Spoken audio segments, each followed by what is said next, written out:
right, guys. Well, I'm gonna get going here. Thanks for everybody showing up. We got a good turnout. We got 17 people in here today, and hopefully some more join us. But what I wanted to do today, and I know, a lot of us on here are, experienced and we've been doing this for a long time, but others are brand new to the industry. They're trying to going and getting some traction. And Warren and I have been friends, I guess, Facebook friends and chat friends for what, Warren, probably going on 3 years, I would imagine. Um, Met online through, common people we knew and started chatting. And honestly, it's kind of funny because in the world we live in, this digital age we live in, um, Warren lives, 9,000 miles from me roughly. And I probably talk to him more than I talk to anybody else. We talk every day through Facebook voicemails mostly, right? You just send the voice message back and forth. But it's, we live in an age where we can build friendships a long way away. We also live in an age where you can wholesale real estate in America from 9,414 miles away, which is how far Warren is from where he's wholesaling at. And and he's been very successful at it. Warren, what'd you get into the wholesale business in 2000? 2000? No, I'm sorry. I mean, 2020. Is that right? Yeah, I did a course um, back in 2019. Okay. It was July, August. Um, Started really getting into it. Started 2020. I never was into Facebook. I joined Facebook to be able to join the community for the course I did, which was a virtual wholesaling course. So 2020. 2020. So my point being that here's a guy that lives in another country, knows nothing about American real estate, knows nothing about the cities here and where to wholesale at and all this stuff. And here we are 5 years later, and he's been incredibly successful wholesaling from another country. So if he can do it from another country, I'm like, what's our excuse if we can't do it here, right? If you're new, look at Warren and say, "Dan, this guy does." Now he's a smart guy. He's got that going for him. But here's a guy that lives somewhere else and he's not American. He knows nothing about this country and he can come in here and really crush it on wholesaling, right? So I thought it would be just, a great call to get Warren on here and just kind of tell us about his journey. He's tried a lot of different marketing strategies and he's still, implementing different things and trying different things. So I thought it'd be great to get on here and just let him tell us what he's tried, what he's doing, and how why he thinks he's had the success that he's had from another country. All right. So everybody, like, welcome Warren, first of all. Warren, thanks for coming. And Yes. Thanks, just Dave, go for the into it. invite. Tell us your story. Yeah, thanks for the invite. And yeah, you've got a great group of people here by the looks of it, great community. Um, yeah, like I said, I did a course back in, well, actually, I first learned about wholesaling through a podcast called Real Estate Disruptors, Steve Train. I knew some people that were investing in the US. I thought I'd go to my app on my phone. I didn't know what an app was until about a month earlier. A friend of mine said, "Oh, this is an app." I go, "What's an app?" He goes, "It's like YouTube but for audio." So I thought I'll just go on there. I type in USA real estate, and I came across Real Estate Disruptors, Steve Train. Mm-hmm. So I listened to the podcast, and I thought, it's for me, it was pretty amazing the way it was formatted. Went for about an hour, hour and a half. Steve was asking the guest, how do they get their, what type of business they're running? They're doing wholesale. How do they get their leads? Where do they find them? How much money they make. It was like full transparency. And I thought, that's unbelievable, like how open these people are. But I kept hearing the word wholesale. I'm thinking, what's wholesaling? Because we can't really do that here. And then I realized what it was and I did some research on it. I reached out to about, I think it was 10 people that they offered like a virtual wholesaling course, which was about $500. And 8 people ignored me. I sent the same question to all of them. Can I do this from Australia? 8, I got no response. One response was yes, maybe. And the last was, I'm sure you can. Let's jump on a call. So yeah, I did the course. Took me about 8 months on and off to get a deal. I was sort of doing it, sort of not. The biggest problem I had at the start was in my mind, I'm thinking, how am I going to get paid being in Australia? And that occupied my mind for so long. And then I remember I was on LinkedIn and there was like a quote like, you climb up these stairs or a ladder, you look at the top and you know where you got to go, but you take one step at a time. And for some reason, it just clicked. And I thought, why am I worried about getting paid? I haven't even started yet. Right. So I'm an old school guy with a pen and paper, and I mapped out what wholesaling would look like, which is basically about 10 steps. You know, find a market. How do I find a market? You know, markets that, pull a list. Where do I get the list from? How do I market to those people? So on and so forth. And before I did it, I did step 1, step 2. Before I knew it, I did step 10 and got a deal. So yeah, it was been doing that since about 2020, at the start of 2020. The person I did the course with, he offered me a job for about a year as like an assistant coach. So I did that with him for a year, teaching his mentorship students. I didn't realize, but at the time I was JVing with some of his students because I wasn't part of the mentorship program. And he reached out to me. He said, I've heard about you. They're talking about you in the group. And I said, talking about what? How? And he goes, that you've been JVing with these students. Can you come and work with me? So I did that for about a year, which affected my wholesaling business, and I sort of think you either do coaching or you do the business. For me, it sort of affected that. But it gave me good understanding on I thought by people paying, I paid him $6,000 for 3 months mentorship, $10,000 for 6 months.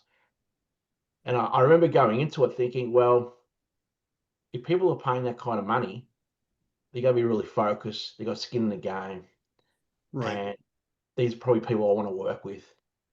And I remember going in there thinking, I'm going to get everyone a deal. And then I realized that it wasn't the case. It wasn't the coaching. It wasn't the hand holding. It was a lot of the times it was the individual. And then it made me realize it didn't matter how much money they put into it. If they weren't putting the effort into it, they were never going to achieve anything. I remember one lady that I was working with. Um, we had a Zoom call planned. She sent me a message 10 minutes before the call and said, look, I can't make it. Big night out last night with the girls. LOL. I'm like, yeah, understand, no problems. Sleep in, take your time, reach out when you're ready. Never heard back from her. So that's That's a big thing. And I talk all the time about the failure rate in real estate and in wholesaling and all that. And it's not just wholesaling, it's other industries too, affiliate marketing or whatever. But the people that succeed are the ones that are serious and take action. I say that time and time again. And it's the 5% or 10%. You always hear about the 80-20 or 90-10 rule, and it's so true. Those are the people that succeed. You cannot be good at stuff, right? I'm not like when I started in sales, wasn't a good salesman, wasn't a strong closer, was scared, was like it was, too much for what my ability level was, but I did it. And I kept at it. And that's the key to success, not how much you know or how old you are or anything else. It's consistency, right? Wouldn't you agree? Yeah, definitely persistence. Consistency is the key. Um, yeah, so it made me realize paying 6 grand, 10 grand. One guy paid 12 months mentorship and gave up after 2 months. He paid 20 grand. and made me realize that the price of entry doesn't guarantee any more results than, like your community of $30. And what I found too, a lot of those people that paid the money didn't have the money for marketing because they spent all their money Right. on the entry. Or I found out later, some of the people, I think via PayPal, had like a payment plan, so they had no money. They borrowed the money. So yeah, I did that for a year. Like I said, affected my wholesale business. Or So 90 you were a paying member of this?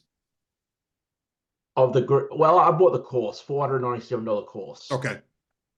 Um, and then what I did, I joined the group, the Facebook group. I knew nothing about. I was on LinkedIn a bit, not into social media. So I joined the Facebook to join their community of people, start adding value. People reached out to me. Um, End up doing JVs with people, helping them find buyers, helping them find sellers, just adding a bit of value, and then built up relationships that way. Most of my deal, probably nearly all my deals were JVs, joint ventures. That allowed me to sleep at night. Um, and yeah, I've done it basically on a very part-time level. Yeah, you And have a full-time job, correct? You have another. well, yeah, I've got a business in Australia, which I do mainly for my living expenses. Took the Mhm. pressure away from wholesale because there was times where I got burnt out, whether it was lack of sleep. Um, Obviously the students I was working with, that affected my business, wholesale business. Um, I'd wake up one Saturday morning, I woke up and I had like 60 messages from people. I'm like, who are all these people? And the person that I did the course with did a testimonial with someone and she mentioned my name. So everyone's DMing me asking for help. And that took a bit of a toll on me because I wanted to help people, but it became, I think I might have mentioned to her, there was a lady. I said to her, I said, we can do a Zoom next Tuesday. And it was like a Thursday. And I said, weekends I spend with my family. And she goes, I'm very disappointed where I thought you could help me. And at that moment, I got very upset. I said, I'm giving you my time for free. And I said, look, just forget it. So that took a bit of a toll on me as well, just trying to help all these people that weren't really, they're all gone. They're not in the business anymore. Right. So yeah, did that and try in most of my deals were JVs. Nearly all my deals were text messaging.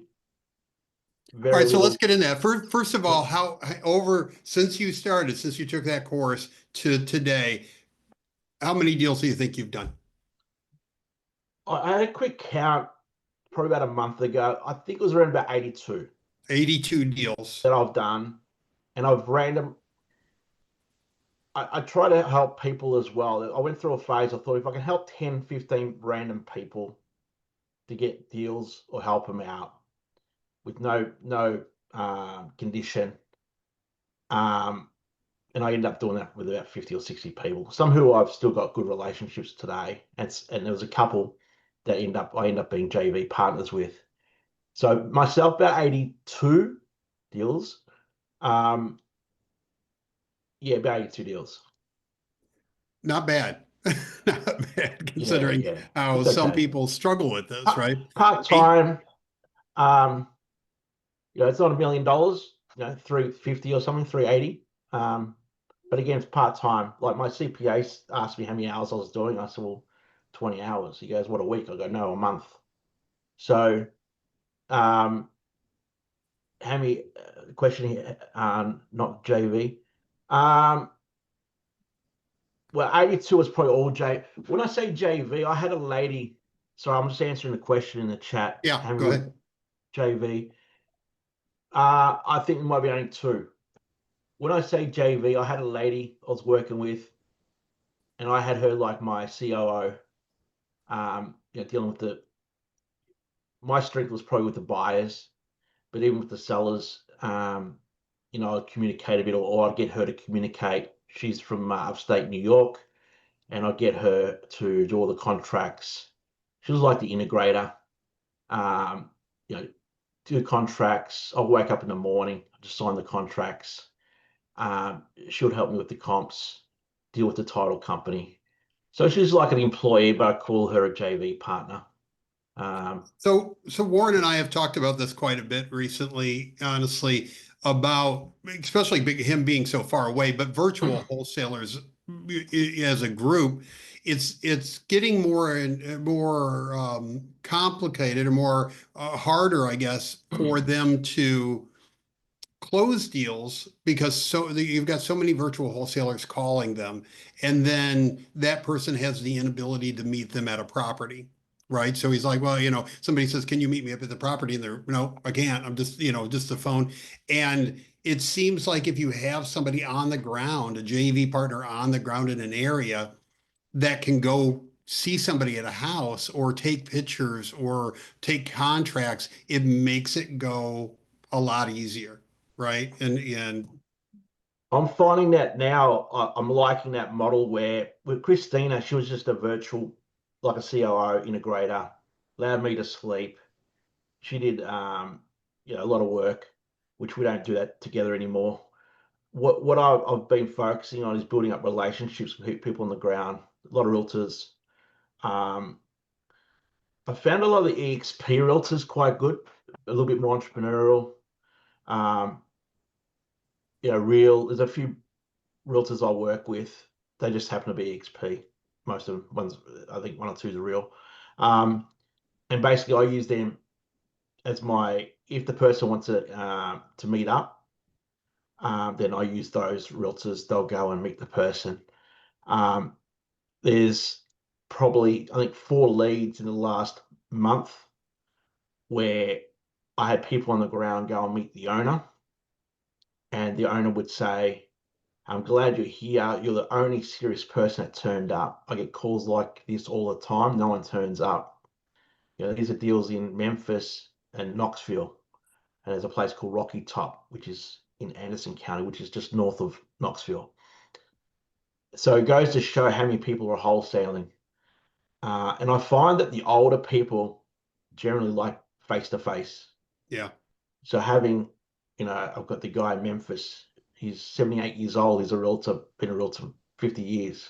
When he turns up and he meets with the seller, and the seller's had 150 phone calls from a 25, 28-year-old wholesaler, virtual wholesaler who can't be there face to face, we've got the advantage. You know, Jim, for example, has had a lifetime of stories and he can build that rapport with the seller. The seller's, it's a the one he's working on at the moment is pre-probate. So he can build that rapport very quickly. And same as with the other realtors. So that's what I'm focusing on now is building up some realtors in different markets or people, investors that can actually do that for me. Warren, if you can for a minute, talk about the other than JV, talk about the strategies you've used to market and how from Australia you Okay, let me effectively show look you for. what's happening Of here. It's tricky. the thing that was probably the easiest for me at the time, or part of the virtual wholesaling course I did, was text messaging. So that was still fairly, although it was around back in 2020, and it was people were doing it, there weren't many coaches or people, gurus, or what do you want to call them, teaching it. Mhm. So that was the strategy I used most of the time. So it's text messaging. But what I found was over the last 12 months, the numbers dropping. And I'll give you an example. I was working in Youngstown, Warren, Ohio, because I was sort of like, I had buyers there, and I still have.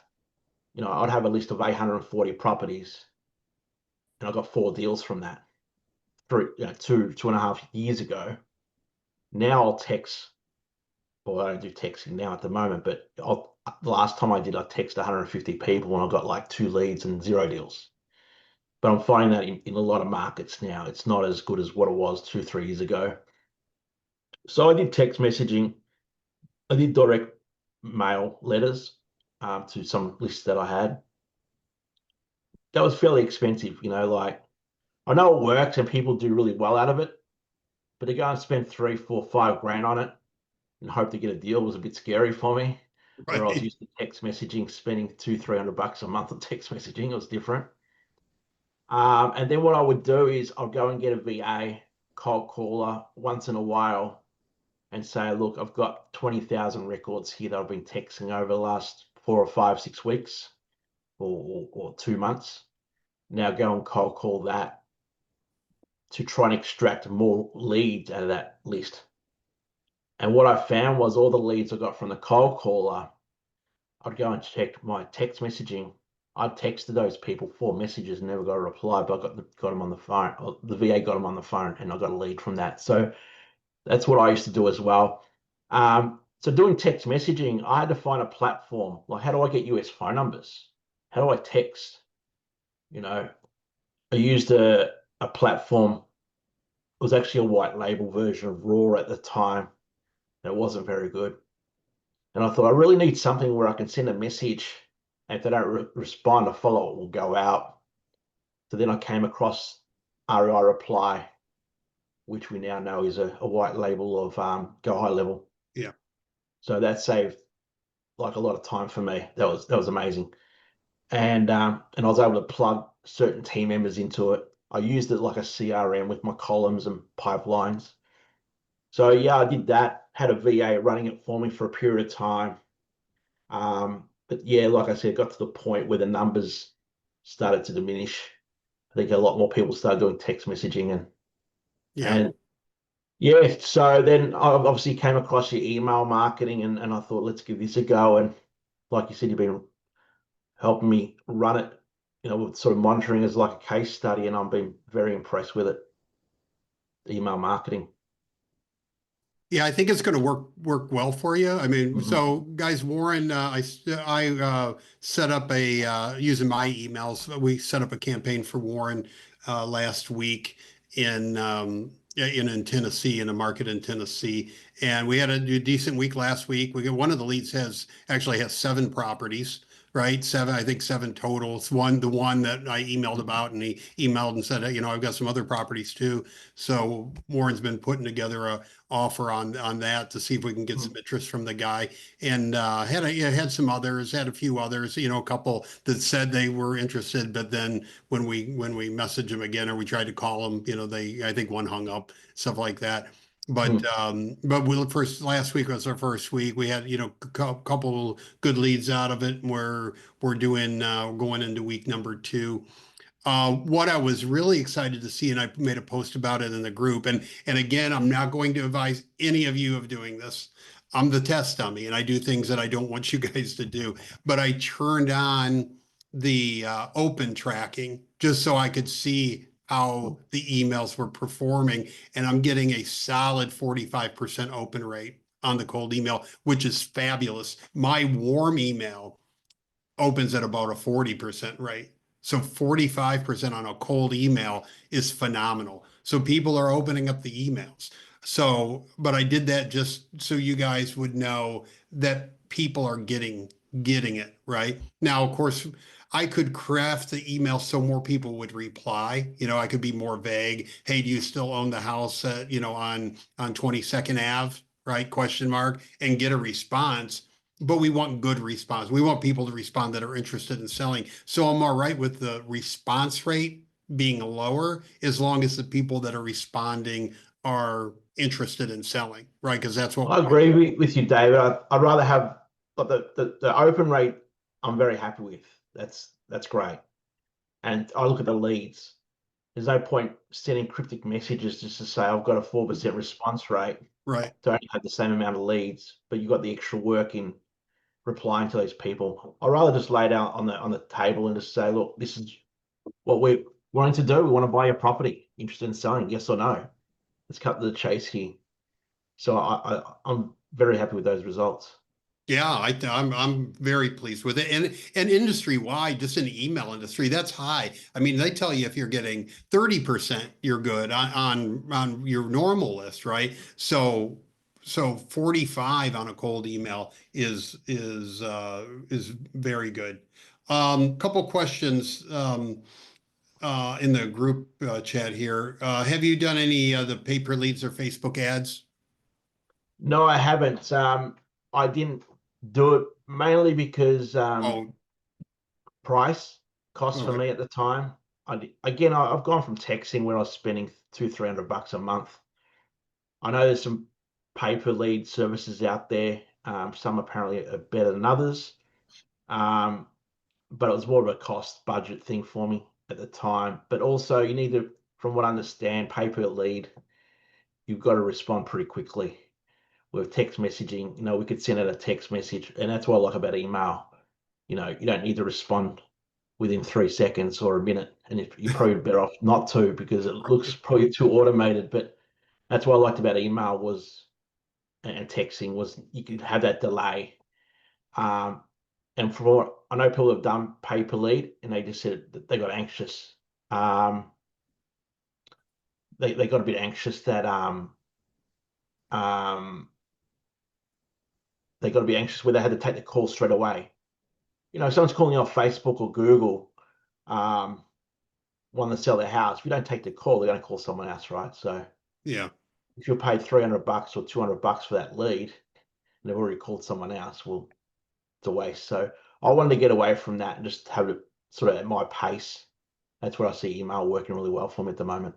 Yeah. So no, It's a I haven't lot tried too. that. I haven't. I mean, at $225 a lead, I rather run Google ads for 30 Yeah, yeah, bucks a click, right? yeah. I mean, because then you can control it better and what you're doing and where you're And the going. other thing too is you could say, do you pay for the lead off a third party? Do you do it yourself? But then do you become are you then a wholesaler, or are you an SEO guy or a Facebook guy? I know people that did Facebook ads 3 years ago or 4 years ago, and they try and do it now, and they go, the game's changed. So they're absorbing all their time learning how to run a Facebook ad. They're neglecting their wholesale business. Yeah. So that goes back to my JVing mentality. It was like, well, the lady I had, Christina, you do all the contracts and that. I just want to call the cash buyers and move these deals. Let the VA get me the leads, the deals. I just want to do one part of it and then grow on that rather than try and do every piece, because I knew for myself, if I was going to spend 8-10 hours on a deal, I'd rather outsource that and try and do 5. Yeah. Harder. Um, and I know the answer to this question, obviously, but for the group, talk about hiring VAs and who you use and were they outside the US and all that. I was taught originally, and I did that, was onlinejobs.ph. When I first started, it was part of the course, go on there and post up a job. The biggest mistake I made when I first started was I didn't really know how to wholesale. I didn't know how to wholesale. I thought I'd go and get a VA. So I posted a job, must have experience in real estate, must be able to do this, and this. And I had, I don't know, 300 odd applications, and I picked one lady, and although she doesn't work for me now, but we speak a bit. She was good at texting, non-voice, what they call it, non-voice, but she was never able to do cold call, which was okay at the time. So I was just doing texting. Um, but then I soon realized that the person I was looking for doesn't exist. Like I had a whole list of qualities they must have, and realized that's not one person. I'm describing 8 people. So did that on and off over the years. I probably had a lot more negative with VAs than positive. You got to be very careful with VAs. I had one lady said that she's worked 8 hours. I generally ask him, what's their goals and what they do during the day, and you know, family and stuff like that. And so I started asking the questions probably more recent than earlier on, and I was able to gauge whether they're going to be legit or not. And I had one lady who said she worked 8 hours and she was cold calling from a dialer. I went back into the dialer and I could see she worked 5 hours. And I said, "Oh, my business partner checked the dialer records, my business partner, and said you only worked 5 hours." She goes, "Oh, I'm so sorry. I must have fallen asleep." So you got to keep on top of these people. And I wasn't it wasn't something I really wanted to do. I didn't want to be a HR person. I had another lady that I used her occasionally, and she's been unbelievable. If anything, she probably works 10 or 15 minutes a day or more than what the hours. Never has her breaks. Like she has an hour break for lunch, which is not paid for, and she's her timesheets are more professional. She's been a VA for 18 years. She's in her 40s, grown up kid, daughter.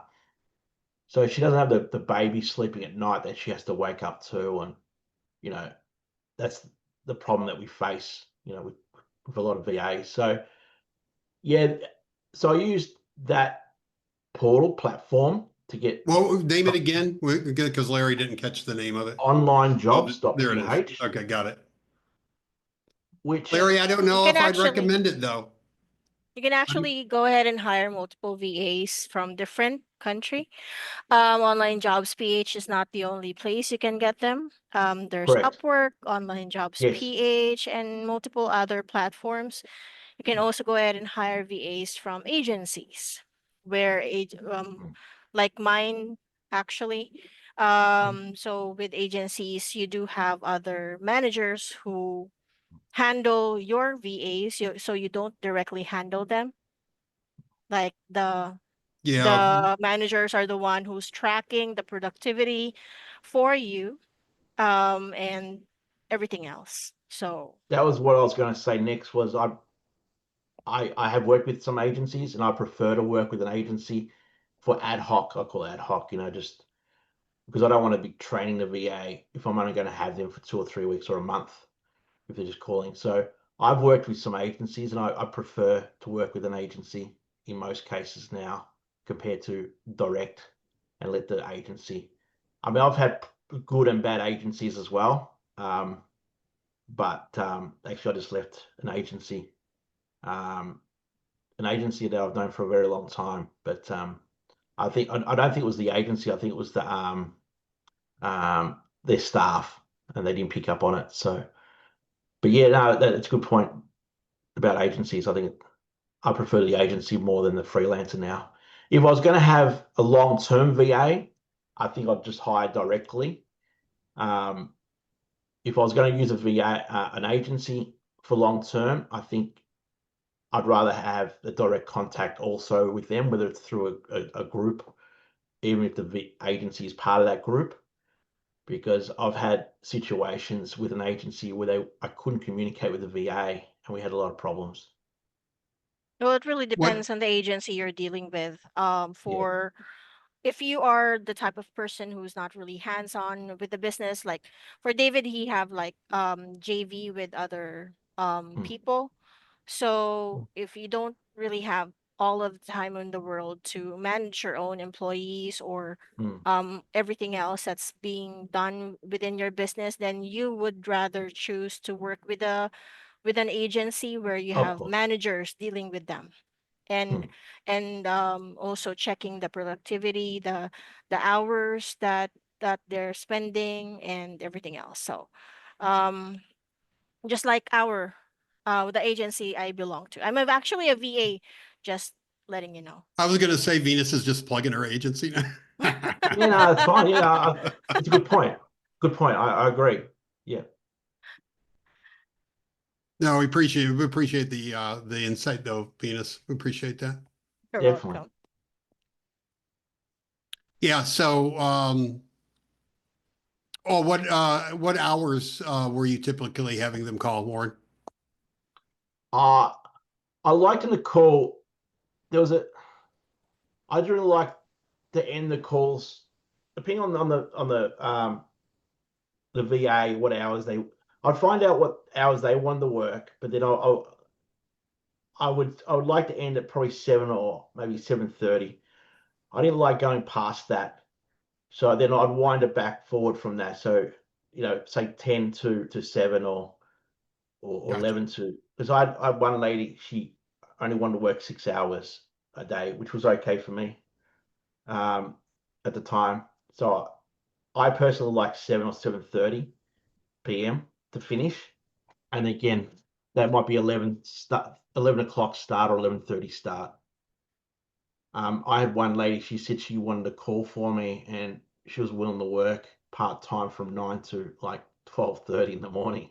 I said, no, it's not going to work. So I found that 5 to 7 was my best time, where people would say, look, I'm at work, and you call me at 6 o'clock or 7 o'clock. So I found that Right. for me personally, the best time. Yeah, that would make sense. I've said this before, guys, and I'm gonna state it again. If you haven't done a deal, I don't think you should hire a VA. No. If you don't know how the process of a deal goes, and you haven't done cold calling yourself, and you don't know how to train somebody to do what you want to do. You don't know if they're doing a good job for you. You don't know anything if you haven't done a deal. So I don't have a problem with VAs. And I think, if you want to scale, I think they're great. They can add value, but don't hire a VA as a way to get out of doing the work. Right? You want to take a shortcut. If you're brand new and you want to take a shortcut and you're like, I don't like calling, I'm just going to have somebody else do it. It's not a good option. I've seen more people fail doing that than succeed. It's just a bad idea. All right, so if you want to hire VAs, do some deals first and then hire a VA, because then you know what you're looking for. To add to that, Dave, what you said is right, and that's where I failed at the start. I expected the VA to know everything, but I went off their scripts. They send me the script. I go, yeah, looks good. You're more experienced than I am. Go ahead. But what I find in certain markets, whether it's a Memphis or a Toledo or a Cleveland, Dayton, a Detroit, a rental market or a landlord market, or where you'd find some of the sellers would have multiple properties. In the beginning, the cold call would say, are you interested in selling 123 Main Street? Yeah, I might be. What's the offer? Or no, I'm not. Just by adding, I didn't realize this and worked it out till later. Just by adding, would you have any other properties you're looking to sell? Or if they say, yes, I'm interested in selling 123 Main Street, how much are you looking to offer? Let me work out an offer. I'll get my partner to make an offer and I'll get back to you. Do you have any other properties you'd like to make an offer for us to make an offer on? Well, actually, yeah, we had one person in Toledo. I've got 23 properties. Oh, okay. Can you email us at this email address and we'll make an offer? Like the deal that you and I got Yeah. on email. The guy said that property there isn't vacant anymore. It's got a tenant. I've got 6 other properties. He's got 7 properties. So that was something the VAs didn't have in their script that we added later. And just that verbiage alone, like, opened a lot of doors for us. Or no, I'm not interested in selling, but their investor, you can reply back and say, hey, I see that you own 23 properties. Are you looking to buy anymore? Right? Exactly. And add somebody. So Warren's really good at that because he just doesn't just boom respond. He likes to take his time and analyze what's going on, right? Do they own properties? Like where are they located in relation to their properties? Like, are there properties in Nashville and they're in LA, or what's going on? Do they own another business, right? I mean, like the other day you were Googling their phone number to see what what you could find out about it. So do your research and because a lot of times there's opportunities in there that we don't initially see, right? Somebody, Psychology, isn't it? Like that lead, the 7 properties, he said, I'm not really interested in selling unless the price is right. So I had him on the phone. I said, are you looking, and I understand you're looking to sell. He said, oh, not really, but if the price is right. I said, then what are you looking for from me? Just a price range? Or, there's no point me coming up with an offer if you're not really interested in selling. But I Googled his name, his phone number, and I try and work out how I was going to position a call. He owned a coffee shop or coffee business. And when I said, oh, is it really worth my time analyzing the numbers because it's going to take a lot of time? He said, no, definitely. I'm interested in selling. I said, and I asked him, what are you looking to do with the money? He goes, I've got other business interests that I'm looking to put the money into. So he's gone from that like cool, calm guy, like, oh, just give me an offer, to then wanting to sell. But then he said, I get calls all the time from people trying to lowball me. That's why I just brush them aside. So it made me think I've got to go away. I put the properties into a spreadsheet. I've got to spend a bit of time on this to try and get it right. I've got to make it work so I can get a deal, but not lowball him to piss him off. So Right. that's the psychology of it. And the powerful thing about Deal Machine, for example, we've got a lead, Dave. It's a listed property. There's no equity in it. It's been on market for 280 days, which I'm about to call him up later. But we realized that guy owns 15 properties. So the conversation is, well, what's going on with this property? You've got it listed on the market. I'm not really interested in that property, but I'll still make the phone call. And it's like, by the way, do you have any other properties that you might own that you might sell? I don't make him aware that I know he's got 15 properties. I ask the question. He's got some in Detroit and might be in Florida and a few other places, Tennessee. So that one question may open the door for access to the other properties. So again, I wouldn't have done that when I first started. Where now I take a little bit of time, analyze it, go on Deal Machine, look at how many properties they own, look at the equity. He had, I think, 5 or 6% equity. So me coming in at a 60 or 70% of the selling price probably wouldn't work. So then I've got to work out what other strategies can I employ to try and get that deal. Right.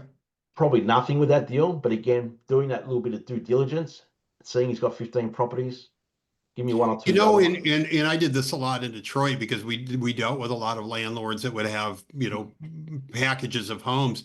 And sometimes just because one has no equity doesn't mean, you might not buy 6 and that's just part of the deal. You get a better, you got a lot of equity on 5 of them and then one, ugly duckling, but it still as a package will make a good deal. And I think Mm, that was the key. We talked a little bit about that last night when we were messaging back and forth, but you never know until you have the conversation, right? Somebody mm, responds back, say, I want to sell. You look at it and it's like 6% equity. Your instinct is just to say, delete it. Never mm, mind. But call and have the talk and say, hey, mm, tell me what's going on. How'd you get with this property? Do you have other properties? And mm, and just have a conversation, even if it ends up like, well, I don't think there's anything I can do for you. mm. It's a good exercise to, right, to reach out and say, hey, tell me about the scenario, like, what's happening here. Well, the thing I look at too, Dave, is at the start, in the beginning, and a lot of wholesalers fall into this when they first start, is like, it's not a wholesale deal, so it's a dead lead. So now I look at that one. I've got to check to see what type of loan. It says commercial, but I've got to check, is it a sub 2, creative finance type, what the possible exits, is it well, it's already listed, so it's not a retail listing. Some agents got it, but what other strategies are there? If Right. that was an off-market deal and I realized there was no equity or it was 8 or 10%, could be listed. So I would team up with a realtor on the ground and then get a cut off that person, 20, 25, 30%, whatever arrangement I have with the realtor. So if I had a wholesale lead, it's not a wholesale deal. It's a pretty house. They want top dollar. There might be a retail lead, a listing, team up with the realtor on the ground, build the relationship, the rapport, and say, look, I've got a lead here. Let's do a arrangement with referral. The realtor will say, well, you're not a realtor. We can't pay you. No, you can't. You can't pay me as a commission, but you can pay me as a referral fee, a marketing fee, we call it, a marketing fee paid on at closing. So we call it a marketing fee. Right. And they're like, oh, okay, that can work. So now I see it's about maximizing those leads. Like, you got a lead, is a wholesale? No. Is it a creative finance type play? Probably not. Is it a listing? Probably. Who do I have for a listing? Is it a short sale? I don't need to know anything about short sales. I'll find a short sale person that specializes in short sales. I don't want to handle the I've stuff got that. one if you need one. Well, there you go. If it's some sort of creative Well, finance, guys, then even if it was just a property management lead, which wouldn't be yep. probably good for a referral fee, it's not going to be worth that much. But if you had a property management company that you built a relationship with and send leads to them all the time, then they're going to start to think of you when, you know, somebody's got a property to move or they've got an investor that they're managing properties for that wants more property. You build relationships like that. It's very important with property management companies, with title companies, with realtors, with, you know, contractors, whoever. You want to build those relationships. So any kind of lead you can extract from somebody emailing you and saying, hey, I've got a property, even if it's a garbage crap lead to you, doesn't mean it's not to somebody else. So if you get on the call and say, you know, talk to them and they're like, oh, you know, it's a rental property, you know, and I don't really have any equity and, you know, but I've been having problems with it, so I'd like to get rid of it. You might say, well, maybe you just need a new property management company, right? What if I could refer, Good right? point. I was working with a lady, and the strategy back then was when I was working with her, you'd reach out to realtors and ask for their pocket listings, Mm-hmm. you know, that weren't listed but off market. And this lady was working in Dayton, Cincinnati area, and she was complaining that she'd reach out to these realtors. And there was one guy, he said he gets inundated with wholesalers and people wanting pocket listings. And I said, the problem is everyone's asking, trying to take. I said, you've got, you know, probably about 30 dead leads that are probably retail leads that at the time she had no one she was particularly working with to maximize, to monetize them. I said, why don't you give 5 agents 6 leads and see what happens? Ring them up. So look, I've got these leads. I'm not going to ask money for these ones.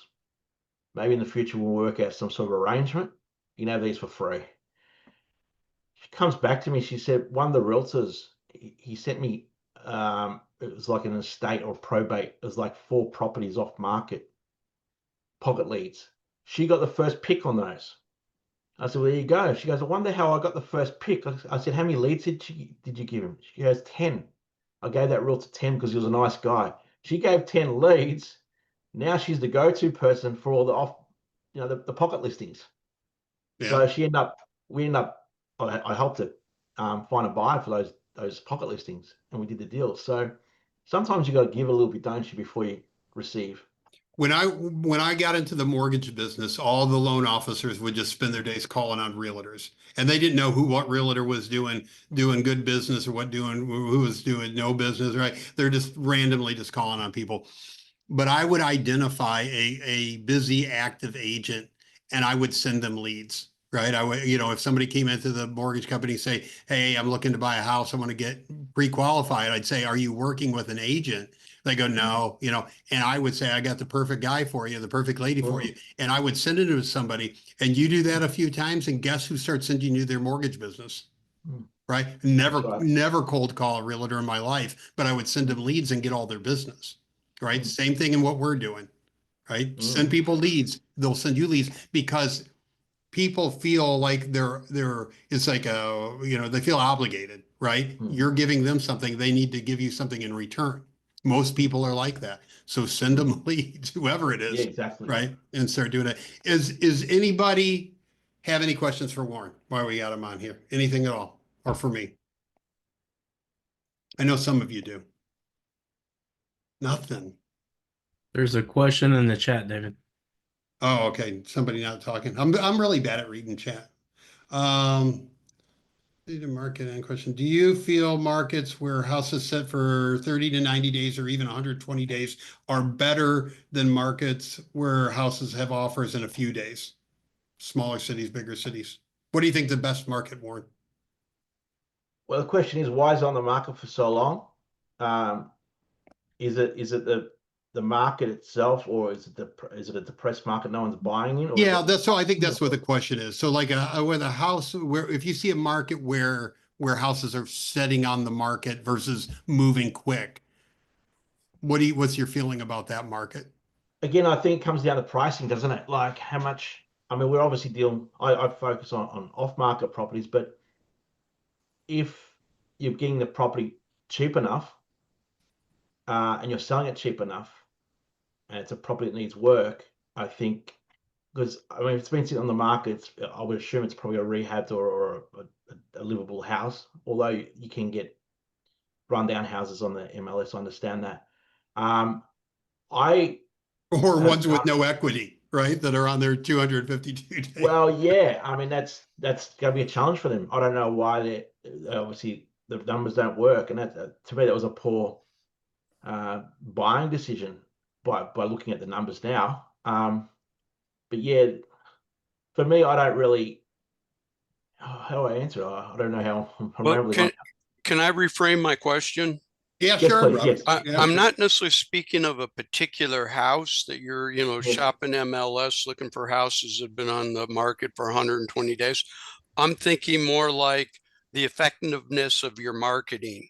Like the area that I'm in, that I live, houses sell in a matter of days, and trying to find properties that they're willing to take 70% is way less likely. You have to find a house that's totally destroyed, like 30 years old, never been updated. You got a hoarder.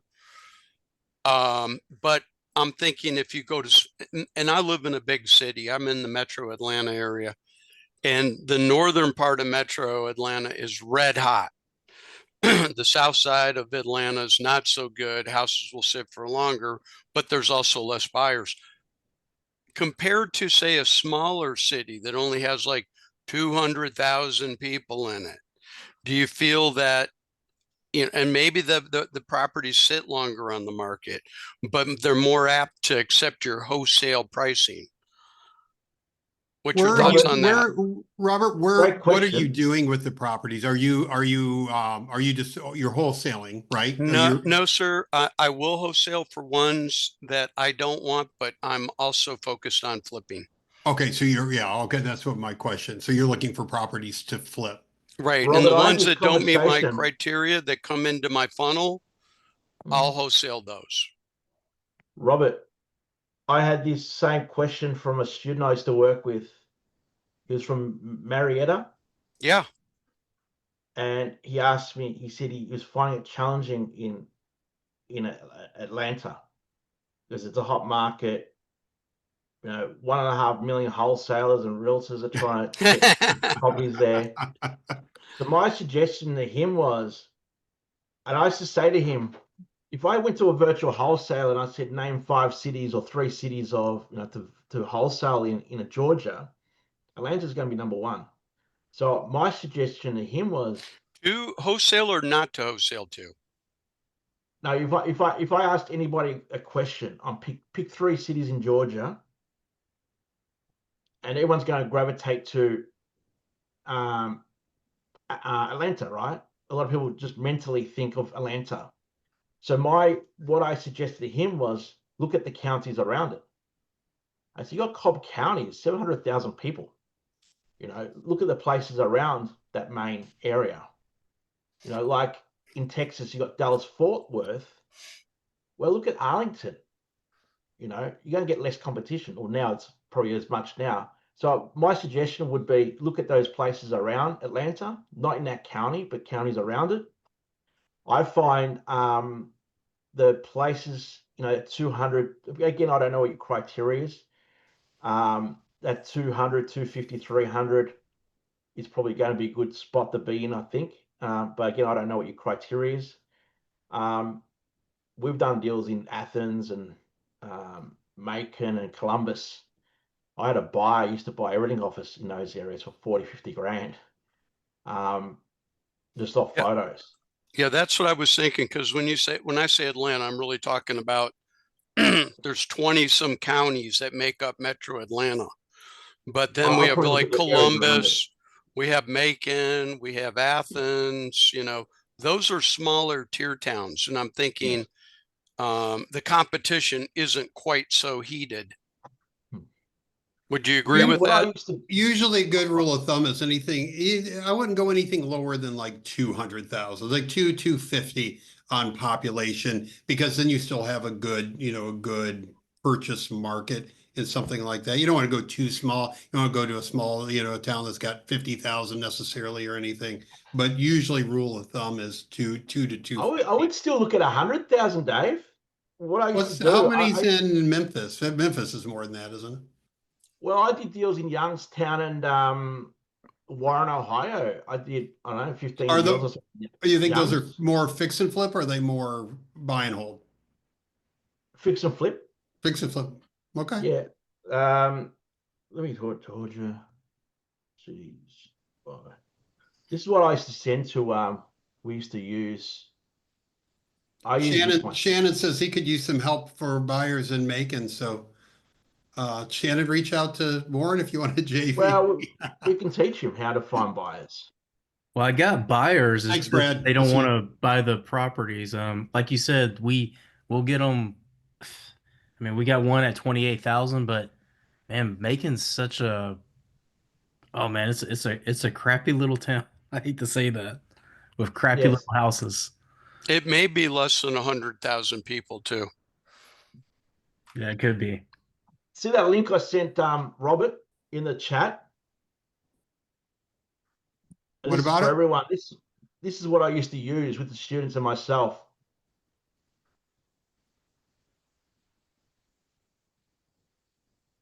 So I would just Google, Georgia cities by population. And what we used to do, we used to target like certain cities like Texas or Florida would do Texas. There's a demographic website that would actually list all the properties from most population to the least. And what we used to do, like I had a guy who was working Texas. I said, remove the top 5 or 10. Don't focus on those. Focus on the next tier down. And you get a state like Texas. I don't know how many. There was hundreds of cities with population of over 150,000 people. So we found that little hack or technique. Good very idea. for us. A lot less competition. Yeah, we found that quite useful, especially when people like myself don't really know the cities. But then I sent that to people that were in the cities. Like there was a guy in Florida. I sent him that same list, but for Florida. He goes, Lakewood. I didn't even think about Lakewood. It's just down the road. He goes, he got like 120,000 people or something. I go, yeah. I go, that'll do. It's an hour away. So Lakeland, I bet you mean. Lakewood or Lakeland? Lakeland, might have been Yeah. Lakeland. Yeah, Lakeland. Yeah. So he didn't realize he Okay. lived in Florida, but he didn't think like that. He was trying to do Tampa. He's trying to do Miami. He's trying to do all these places. And he was spending all this money on marketing and getting nowhere. I said, well, you got 1.5 million realtors chasing the same properties or wholesalers. Go on a smaller market, less competition. I did, didn't I just I either posted that just now or just recently on Facebook or in the group or something. But I think there's 1 in every 10 people or something like that in Florida is a licensed realtor. Oh, okay, yeah, yeah. Seriously. Like now are all of them doing something? Probably not. But Yeah, boy, the amount 90% of them haven't done a deal in 2024. right. Yeah. In Yeah, fact, so, I saw a stat that of 55% of all licensed agents last year didn't do a deal nationwide. it's true. Yeah. When I was in the mortgage business here in Tampa, we used to get a report that this guy would put together, and it was all of the brokers, all of the agents, and they broke down the numbers every which way, how many listings, how many sales, from the broker's office, from the realtors, this and that. Any way you could slice it, this guy did it. And that was the truth. It was 50, 60% didn't do any deals. And then the next, 10, 15% did 1 or 2. Right. So it was very helpful from a loan officer standpoint, knowing who you should bother marketing to get their business, because you didn't want to waste your time on a bunch of people that weren't closing any deals. Right. But it was very eye-opening that, the majority of realtors don't do any business at all. Right. And it's only the top 20 that drive the industry. So, and the same in the wholesaling business. They're same in any industry, really. Yeah, Shannon, I think you need to build a bigger buyers list in Macon. I'd know every buyer in Macon. Do you? Well, I guess, and maybe, and I don't want to. I know when we get into smaller areas, the more rural areas, the more your buyers list is smaller. I know that doesn't stop. I think my problem is that, even if you get a house that's the ARV is like 100,000 or a little over 100,000, you get it for 28,000 or as low as you can. these buyers, I mean, there's investors buying stuff up for like $5,000, and then they know they overpaid, so they're trying to. We got a But I lot want to of. throw this out there too. Yeah, yeah. Go okay? ahead. Go ahead. There are also, and I'm not saying you should take it in advantage of anybody, but there are also unsavvy buyers. There are people that want to be investors. Right. There are people that maybe only have one house that they bought 6 years ago, and they're like, hey, let's do a second, right? So it's, having some of those people on your list isn't bad either. I know a lot of wholesalers, or not a lot, but I know of wholesalers that would go reach out to doctors and dentists because those guys, sometimes make a lot of money, especially if they're a specialist and they want to invest it somewhere. Where you're like, you want to invest it in real estate? I come across these deals all the time. I can slide it your way, right? So there's a lot of people that want to be real estate investors that maybe would pay a little bit more for a house because they're not as savvy of how cheap they can buy it or where they want to be on it. I knew a bunch of cops that were buying rental houses and they were overpaying on every single one of them. They just thought, oh, we want to be investors, let's buy houses. They were going to the MLS, buying houses, making them rental properties, like not making any profit on them, but they thought, well, they'll just appreciate over time, right? Yeah. I mean, How No, I many definitely buyers do you agree. have, Shannon? Definitely agree. So right, worst strategy ever. But if you have a property under contract, maybe it's not, ideally where you would want a wholesale deal to yeah, be at. I got some of those buyers here in Gwinnett, like outside of Metro Atlanta, that will overpay for things. I've yet to really, I guess, emphasize my strategy when it comes to making. A lot of these are JV deals that are brought to me and stuff. So yeah. Yeah. Yeah, I just, I work on that and like I'm doing with the email, just reaching out, pull a buyer's list. Everybody that's bought a house in the last 36 months paid cash for it, right? It doesn't matter if it's a LLC or just a private individual. If they have, make the criteria owns over three properties, and just start, emailing them and saying, hey, I see that you bought a property in Macon, in the last few years. Are you looking for any more? I'm a local investor. Sometimes I find things that I don't buy and I need to find a home for them, and just wanted to see if you're interested in getting something.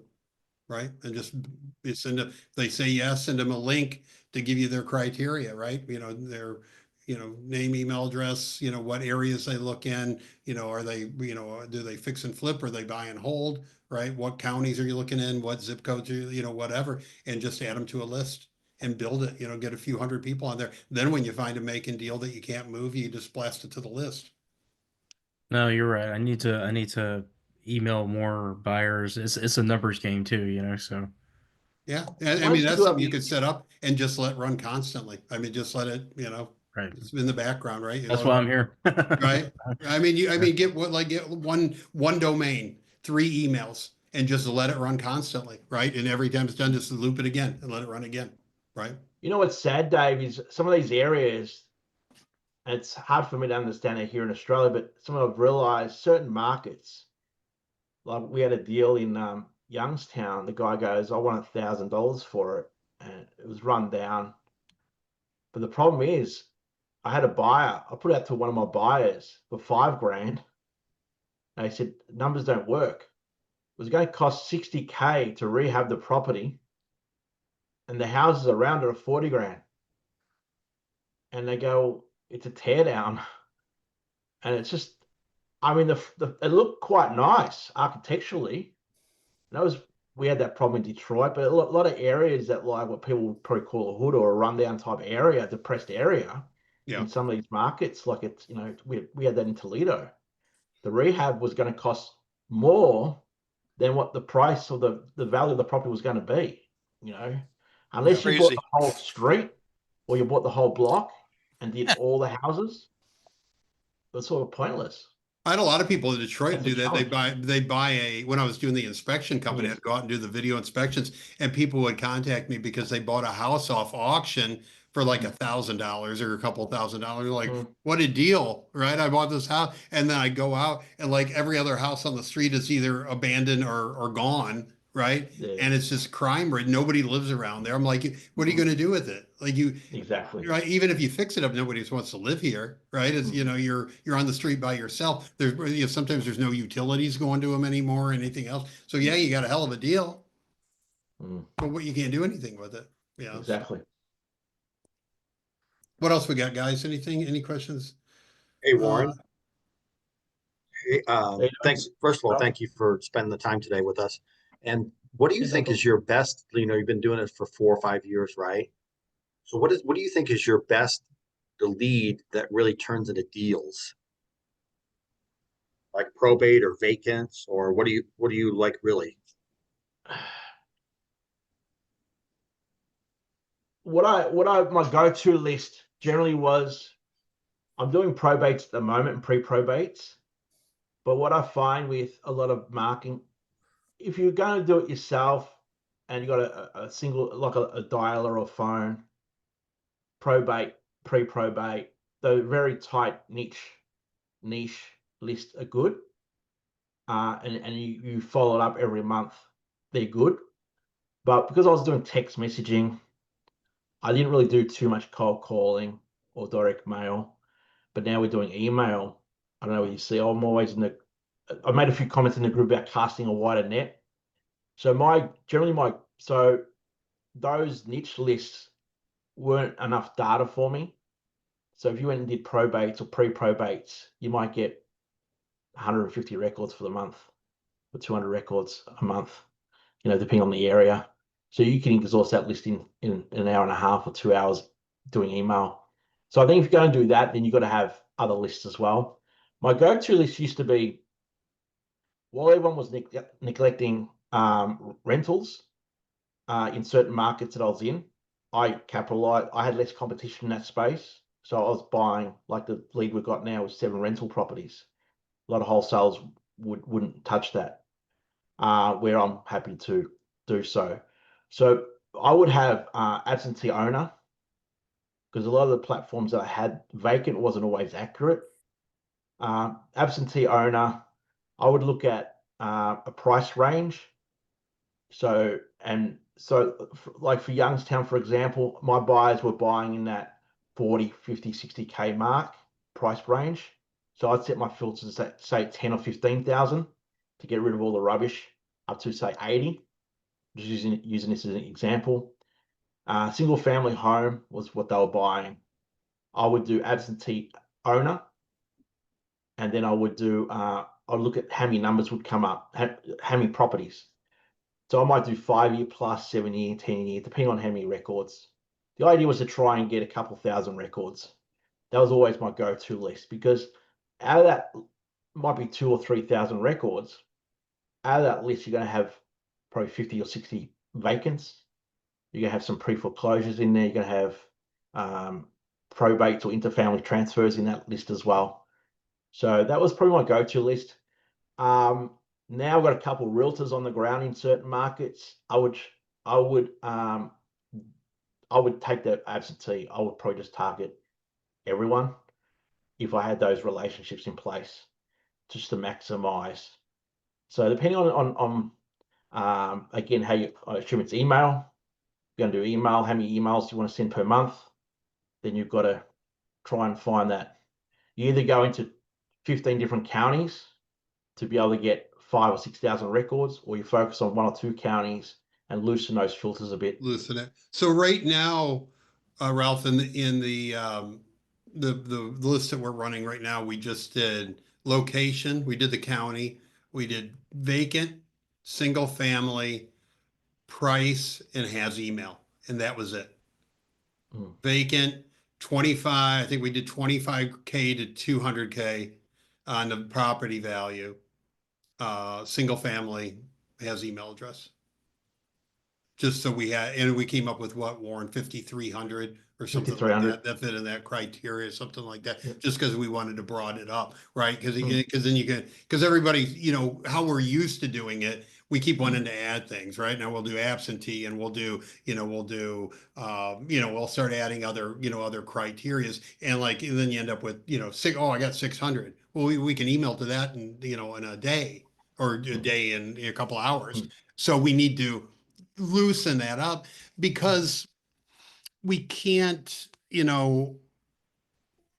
used to joke about when I was in the forklift. I used to sell forklifts when I was a kid.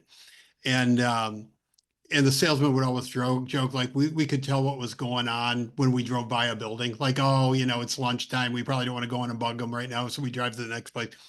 But you don't know what's going on, right? Just because something, is you know, they, I want to bring up they're doing now like this AI model where they're saying like, oh, well, AI can determine like if it's likely to sell. I don't buy that at all, right? Yeah, it can look at some things and it can look at some filters, but you don't know what's going on with people.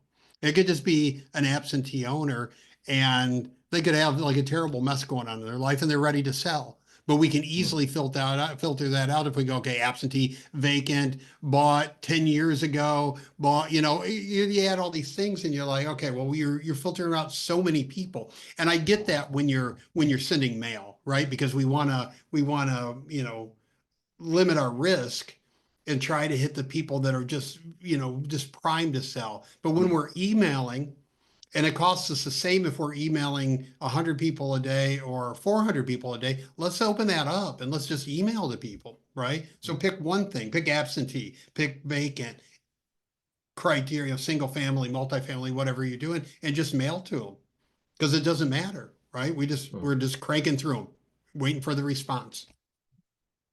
That makes sense, right? But I see everybody doing it. Our first instinct is I'm going to filter this bad boy down, right? And then people message me and they go, okay, I've got 700 people.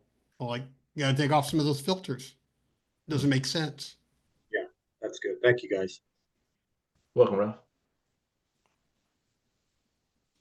All right. Arthur, thank you, sir. Did he skip out? I think he skipped out already. Anybody else? Anything? Corey? Mike? Mike's been quiet last couple of days. Hey, got a curiosity question for David and for Warren. Okay. First off, thanks for putting this on. It's my first Zoom. Lots of value here, guys. What's the most expensive house you've ever wholesaled? A question for David and for Warren. Go ahead, Warren. For me, I think it was 280,000. Okay, good to know. Most of my markets, that was in Blount County in Knoxville, which is just south of the county south of Knox County, which is just south of Knoxville. Once I built up my cash buyers, I basically went to them to find out what their criteria was. Some people call it reverse wholesale. Most of my buyers in the markets that I was in was 40 to 80 grand, 100 grand properties. So that was my main price range. But to answer your question, I think it was 280 from memory, Blount County. Good to know. Knoxville, yeah. David? Mine, I think the biggest I ever did was around 2.25, but the mass bulk of mine were probably under 60 because I was like Detroit, um, even here in Tampa, like South St. Pete and stuff where, where the values weren't as high. I did inner city, low income stuff with the majority of what I did. I had a few suburb things that were more than that, but the bulk were low dollar. And that's not the case for everybody. I mean, everybody's got their thing, but that's just where when I started in the business, I was in Detroit. I was rehabbing houses in Detroit. It was, I knew buyers there, right? And it was just the thing I did. Then I didn't, my average wholesale assignment fee was probably in the 5 to 7 grand neighborhood. So I didn't make a fortune. I like some of these guys in Southern California that I made 80 grand or something. That wasn't my world, right? So I did volume, right? When I got like Warren just said, I was and still am a reverse wholesaler. I know what my buyers are buying, and I go look for that, right? It's this, it's easier, right? Because when you get something under contract, you know where you're going to go for it. And, so I had my buyers, I had good relationship with my buyers. I'd go put something under contract and I would most times assign it that day, if not maybe the next day. And my buyers knew me so well that they would sign the assignment, and on my assignment agreement, it would say subject to walkthrough before closing. They wouldn't even go look at it and they would sign it. And then sometime in the next week or two, they would send somebody out with me and we would go walk through the property and I would tell the owner they were my contractor or whatever, just so they could get their eyeballs on it. And that's how I did all my deals. And but they were, it was a quick $5,000, it was a quick $7,000, it was, boom, boom, boom, right? And I didn't play around with, I'm going to put it on Facebook and groups and here and there. I just knew who was going to buy it, and I had them in my phone. I'd go in when I looked at the property and got it under contract. I would take pictures. I would put the pictures in a Dropbox folder. Now I'd use Google Drive, but back then I used Dropbox. I put them in Dropbox. I would text all my buyers individually. I'd say, hey, just put this under contract. Here are the pictures. It'll be gone by the end of the day, and send it to like my 6 buyers. I had other buyers beside that, but they were my primaries. Send it to them. And like I said, by the end of the day, somebody'd say, I'll take it. Yeah, and I'm sure those $250,000 houses with your fee, the renovation, those could be $500,000 houses after Right. it goes on the MLS. Yeah. Yeah. And again, that was like a fix and flip deal. Most of my wholesale deals, or a good majority of them, were going to end up being rental properties, right? So sometimes they would rehab them, but not, when I say rehab, it would mean like paint and cleaning it up and putting a new furnace in it, that kind of stuff, right? Not like, oh, we're going to rip out the kitchen and put marble in and all that stuff. So most of mine were rental properties. Even if they were going to be rehabbed, they would place a tenant and then they would sell it as a performing property to like an overseas investor or something. That was the majority of what I did. Right now I'll do other stuff besides that, but when I got into the business, it was predominantly all that. Yeah, that's very helpful, because like right now I'm chasing after houses that are 5 to 800,000. And I think you get the people are way more sophisticated typically, not Sure. always. Sure. You Absolutely. know what I found, Robert, was not just there, but here in Australia. Like, if someone owns an $800,000 house that they live in, they're probably less inclined to buy a house in investment at 800 or $1 million, but they're more inclined to buy something at 50 grand or 80 grand or 120 grand as an investment. But yeah, as a flipper, your market diminishes a lot, doesn't it? If you're targeting that, your cash buyer pool diminishes a lot. Your new flipper, or your guy or girl that does one flip a year, that diminishes in that price point. Financing, funding, hard money diminishes a lot. So yeah, maybe come down a couple.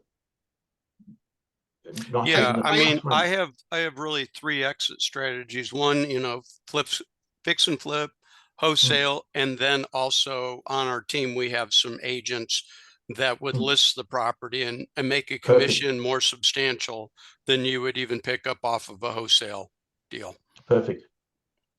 In this business, I never act like I know everything, because there's so many different strategies and things going on. I'm just one guy that had really one way of doing things. But I was always taught in the wholesaling business, you're looking for properties that meet the buying criteria of the majority of Americans. So, middle of the road, 2-bedroom, 3-bath, 1-bedroom, or I'm sorry, 1-bedroom, 1-bath, 3-bedroom, 2-bath, 3-bedroom properties that most people would buy. When you get up into that $800,000 price, your market's very limited, right? And it's great if the economy's doing good and there's flips going on, but when the economy's not going on, or the That's the market's not, first market to go. that's the first market to go, and then your business is gone. Yeah. Right. So if you're also working in areas where you can go in and get, $150,000 homes, that are, going to appeal to more people, even landlords and, and some fix and flip guys just doing lower level stuff. I mean, I get it, $800,000 homes, a slam, a home run, right? It'd be great. But for consistency, it's just not going to be there. Yeah. You have to buy that house for 500. And who's And going to then let it go, right? Because that's a hard sell, right? Yeah, Especially and to somebody that has the wherewithal to buy a property like that because they're not stupid. They've been, they've done well in life, right? To go in and say, okay, I'm going to give you, 500 grand on your 800 grand house, just because I want to make some money on it, needs to be painted and needs some new kitchen, they're going to go, yeah, up yours. yeah, it has to have some heavy renovation required, or a hoarder, or some other hoarder. special situation. But they're going to be a lot harder to find. A Yep. lot harder to find. Gotcha. Yeah. That was very valuable.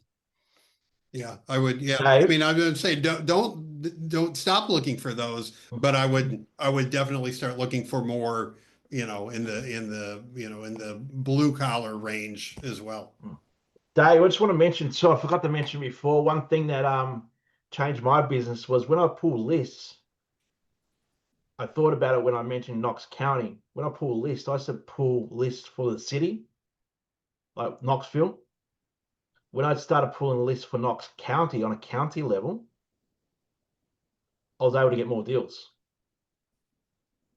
Yeah. So I was pulling, same as Toledo, I was doing Toledo, but when I changed to Lucas County, I was able to get more deals.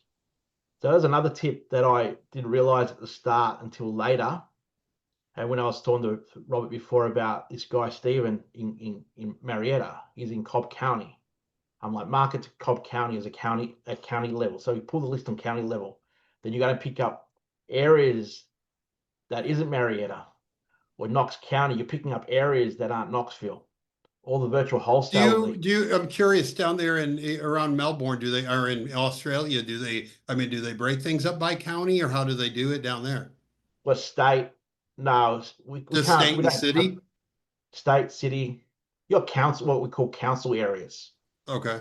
Is that like a county? Yeah, like a county. Yes. Okay. Yes. Yeah. Yeah, so you didn't even know to think of that, probably, right?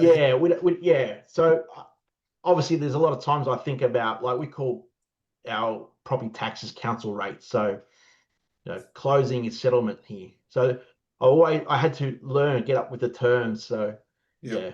But I just want to add that tip. If you're pulling a list, you can also look at on a county level. You might find you got a little bit less competition, but also tapping into areas like a suburb of the city.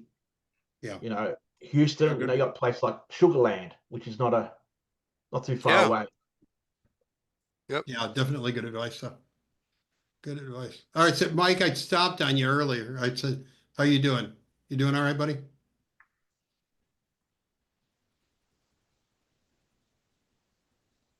Those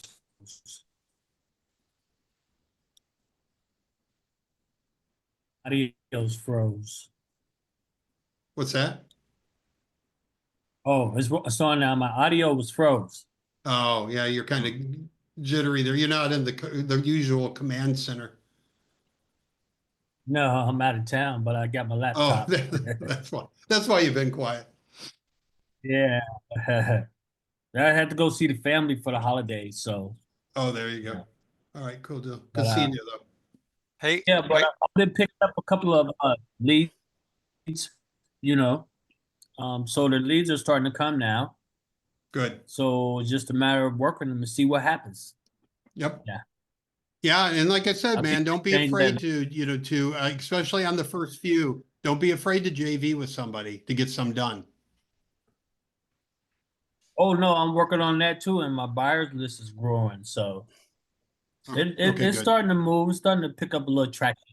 So we'll All right, get good there. deal. No worries. Good deal. What city are you working in, Mike? I'm working in Cincinnati, Ohio. Good. Yeah. Yeah. You done hit that market already, I could tell. I've worked on a few leads in that area, but the reason I say good because it's a rental market as well. So you got a lot of landlords buying there, and again, you got Yep. areas around it. You know, Dayton and Hamilton, and you know that's a big area that a lot of investors are buying in. So it's not just flippers; it's a rental market as well. So it's definitely a good area. I like that. I like a good mix, right? I mean, like you like to see a the lot of rehabbers in families. there because you know the market's doing well, but you like the landlords in there because then you always have somebody looking to buy. That's good. Yeah, the landlords like to flip. They like to flip. Well, they like a deal. That's what they like. They'll if they're serious landlord, they're buying. As long as it's a good at a good price, they'll snag it up. And I like that. So. All right, guys. Anybody else got anything for Warren? We got it. We've gone I like got an a hour and silly half. question for Warren. Okay. What's the wholesaling market look like within New Zealand, within Australia? We don't have a wholesale market here. Why not? We don't have the levels of distress. We don't have access to the data like the US. You can buy properties off market here. What we do, we have what they call a nominee sale. So we can buy a property here and have, the buyer is Warren Clark and all nominees. If I sell that contract to someone else, it's got to be of the same value. If not, they get you for double stamp duty, like taxes. I was going to bring that up. Isn't there like when you do a property transfer, isn't there a big old transfer fee there? No? Yeah, on a $1 million property, it's about $70,000. On 3%. 300,000, it's about 15,000. Yeah. So that's why when I learned the US wholesaling, I was doing property management here. I did a few sales. I've got investments here in Australia. It's like I prefer to do the US. Yeah, the lot of countries around the world, a lot of investors around the world prefer to wholesale or invest here just because our contract law makes wholesaling very easy here with with just how it's written. So it's easier for people to wholesale here. The biggest hurdle is setting up bank accounts, getting phone numbers, getting an LLC, doing those kind of things are more of a hurdle for a foreign investor. But there's some companies around and some people that have kind of streamlined that for foreign investors. So We've got a question here, Dave, from Larry. Where's that? Sorry, Larry, I missed your earlier message. There's one here. Any other suggestions of distress factors of homeowners to email to in Phoenix or Maricopa County, which has 475 median selling price, large enough list to email, small enough to target? Hey, Larry, how you doing? Great, thank you. Thanks for your time today. No, welcome. What I generally do, I generally Google and I mean, you've got the figure there. I always like to go medium or a little bit less for my marketing. So you've got the figure there, 475. I would, again, just absentee owner, maybe people who've owned their house for more than 5 years or 3 years, and just check to see how many records there are, how many properties there are.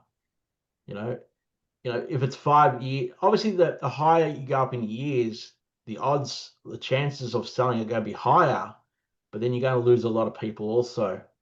So I would do 475, a price range of 50K to 475, absentee owner. Larry, did we set a number on yours when we pulled your list? Did we do a value? I don't know that we did. There's nothing below 200 here. Nothing literally shows Yeah, up. okay, 200 to 475. Yeah. And when you but go, it depends. Do you live in Maricopa County, Larry? I do, yes. If Yeah. you just Are look you at a the realtor? number of off-market homes, there's well over 1 million, and when you just go to vacant, it drops to 7,000. Did we? But we worked through that, didn't we? We did. I'm running a list. I'm just Yeah. asking if there's other factors for the next list that may come up. That's all. Gotcha. He had some Single other. family home. You're not a realtor, or you're a realtor, Larry? Not a realtor, just starting out in wholesaling. Okay, my suggestion would be to try and link up with a realtor as well, just to maximize those listing opportunities. Because they're not, some markets it's going to be hard to get a wholesale deal, but if you've got a retail listing or where they want to list it, you might be able to get 25-30%. If the realtor says they can't pay, you're not a realtor, so we call it a marketing fee. Because legally they can't pay your commission, but they can pay your marketing. I would suggest get a realtor, a contact there. You're on the ground there, which is great. I would do a search between 200 and 475 single family homes in that county and just see how many record absentee owner. And then if you want to narrow that down even more, maybe just go individual owner first, and then you can go back later and just do corporate own. So you do half if you wanted to, or you just do all of them. But I would play around with the ownership years to toggle that quantity up or down. Okay, thank you. And off market, make sure you toggle, off market properties. So that should bring it down a bit as well. Thank you.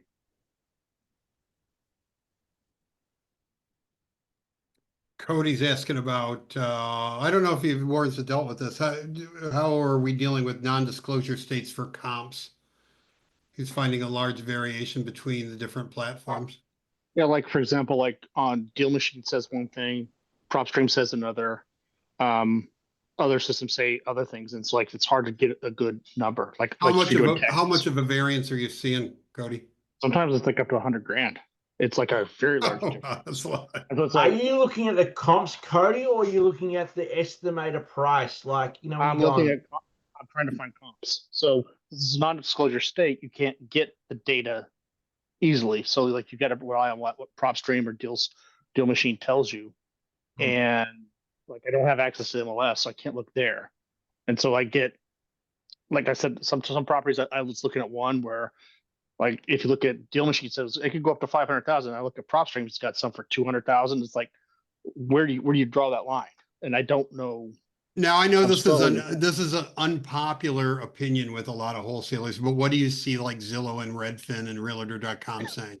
Well, I do look at this estimate. I do look at the Redfin estimate just to get an idea, because I don't find that it's often correct. Okay. But it gives me an idea of a ballpark to look in. And it varies too, because like sometimes you can even see Zillow says one thing and Redfin says another too. So right. I'm just curious how other people handle those challenges. I mean, I'm a fan of just doing an average, right? Unless you know the market really well and you can pinpoint it. In Detroit or in Detroit suburbs, I was pretty good at that. But if you're just, like my advice would be to just take an average of what the online platforms are telling you, right? Okay. Like if you can't get comps, that's what you've got to rely on. Interesting enough, Dave, those 7 properties in Memphis, I did the comps on them, and all like as a retail sold price, it was $80 a square foot. Mm-hmm. I went really deep because I knew this guy was, wanting to sell, but I had to be careful with the pricing.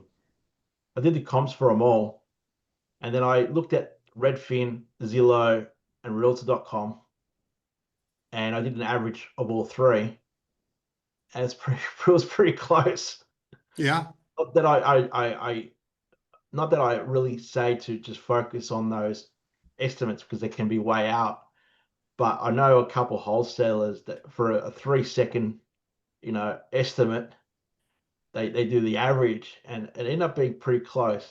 I hate to say it, but I think people try to be too exact with it. I think it's going to vary because an ARV, you come up with an ARV with the comps, but then they try to go in and calculate these exact rehab numbers when every investor is going to rehab it different. I mean, like they get so involved in the number, and we go back to analysis paralysis. People think, oh, I can't, I'm not comfortable with the numbers yet, so therefore I can't move forward, right? You don't have to be great at it. Like you need to ballpark these things, right? And I know you want to be close on your comps because you want to get as much as you can for the property, but don't just get buried on it. Just do an average and move forward, because you're not going to do better than Zillow and Redfin and all that and do an average. You're not going to come up with better than that, if you don't have the data. So just do Right. the average and move forward. That's kind of what I've been doing, but I was just wondering if anybody had a more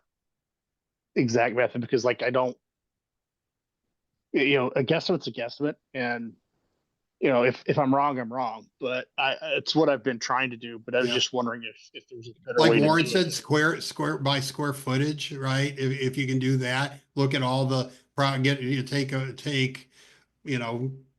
50 sold properties in the immediate area, calculate the price per square foot, and then use that as your number. Well, I see a lot of people posting like use Zillow for recently sold. You can't do that with non-disclosure states because they don't post it on Zillow, so you can't use those numbers there. So They don't post a sold property on Zillow. they post sold properties, but they don't tell you the price. Oh, interesting. What city are you working in, Cody? What This state? is in Houston area. Houston? Yeah. Yeah, okay. See, do you have any realtor contacts there? No. Again, that could No, be the main reason I'm virtual. I'm in Seattle, but I chose Houston because my brother lives there. So if I need some boots on the ground, I just send my brother to. Nah, yeah. I mean, if you had a relationship with a realtor on the ground there, MLS is like regional. Like you got to have someone there that has that MLS in that area. If you build a relationship and you talk to them and say, look, I'm doing wholesaling, find a wholesale friendly realtor, build up the relationship. Maybe you can send them, your retail leads, get them to pick their brain. They're on the ground. So this is the area, can we do a half an hour Zoom call or a phone call and give me some intel on the area? I'm going to be doing marketing in the area. We can do some business together. What's the pricing in this area? Help me with some comps. That's probably how I would approach it. People on the ground there. I'd use a realtor and pick their brain. I get in some of the local Facebook groups for that area, not nationwide groups, but those local groups for that area, and reach out and say, hey, I'm a wholesaler. I'm wholesaling in this area, looking for some realtor or two that I can send retail leads to when it's not a wholesale deal. Let's team up. And you'll have people reach out to you and then just say, hey, I'd love to do a Zoom call, get to know you, ask you a few questions about the market, and then we can hopefully build a relationship and try to do the same thing, get a price per square foot in the areas that you're working, and then you have that contact. So if you get something, you can call them or message them and say, hey, I've got a deal I'm working on in this neighborhood. What's the price per square foot running there right now? Right. Okay, those are good ideas. Thank you. Yeah. It's again back to that building relationships. It's always beneficial to have some, and then you can send leads to them, and then hopefully they'll reciprocate. And then I used to have a lot of realtors that would send me deals, and they're like, "You're going to make more on a wholesale deal than I'll make listing it, so just wholesale it and pay me a referral fee." Right. And I got a lot of leads from realtors doing that. Right. Randy, how are you? Doing great, David. Thank you, Warren. This was awesome, and just kind of sitting back like a sponge, sucking Hey, it Randy, all how you in. doing? Yeah. Thank you, Warren. Thank you, David. Appreciate it, buddy. Yeah, Warren, I Doing real estate, really Randy? appreciate. What's that? What are you doing? You doing real estate, Randy? I am. Yep. I'm kind of neighbors with David, I guess you could say. Tampa. Yeah, he's Tampa. where are you? You're about an hour away, aren't you? Where are you? Odessa. Maybe Odessa, maybe 45 minutes to an Yeah. hour. Yeah, Yeah. not that far. Just up the road. Yep, just up the road a piece. That's it. Yeah. Yeah. Been Oh, doing good. it a long time, but yeah. Yeah, What time Randy, is it there, Warren? 4:43 a.m. Wow. Oh man. You I should be keep him up sleeping. all night talking anyway.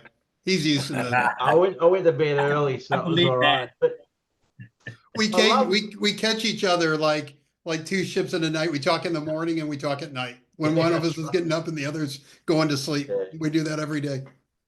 They call me when I wake up, buddy. Yep. Yeah, that's it. That's how we roll. Yeah, so Warren's a smart guy and a good guy. I like him. I like all of you. Everybody on here, I like you. Yeah, it seems like a great little community, which is great. You've done a great job to keep the riffraff out and all the scammers and spammers, and you got a We great had group of one. people. I think Mike alerted me to him, just trying to sell him something in a private message or something, and I booted him. They try to come in and I say, hey, Dave, here's one you better get on him, buddy. Like whack-a-mole. Get rid of them. Right. Yeah, I'm trying. I want it to be like this. I want it to, everybody, helping each other and doing stuff. So I like everybody in here. The next phase, Dave, is there's some synergies there between people. It becomes a real community, doesn't it? Shannon's going to have some properties that someone else can help move, and someone else, Randy's going to have some deals or buyers in Tampa that someone else can find properties for him, and it becomes a real good community, doesn't it? Yeah. People start JVing and working together, helping each other out. That's what it's all about. This is a relationship business. As much as they come out with AI and all these, whatever AI calling bots they'll come up with and everything else. This is a people business. And the more people you know and have connection with, the better you'll do.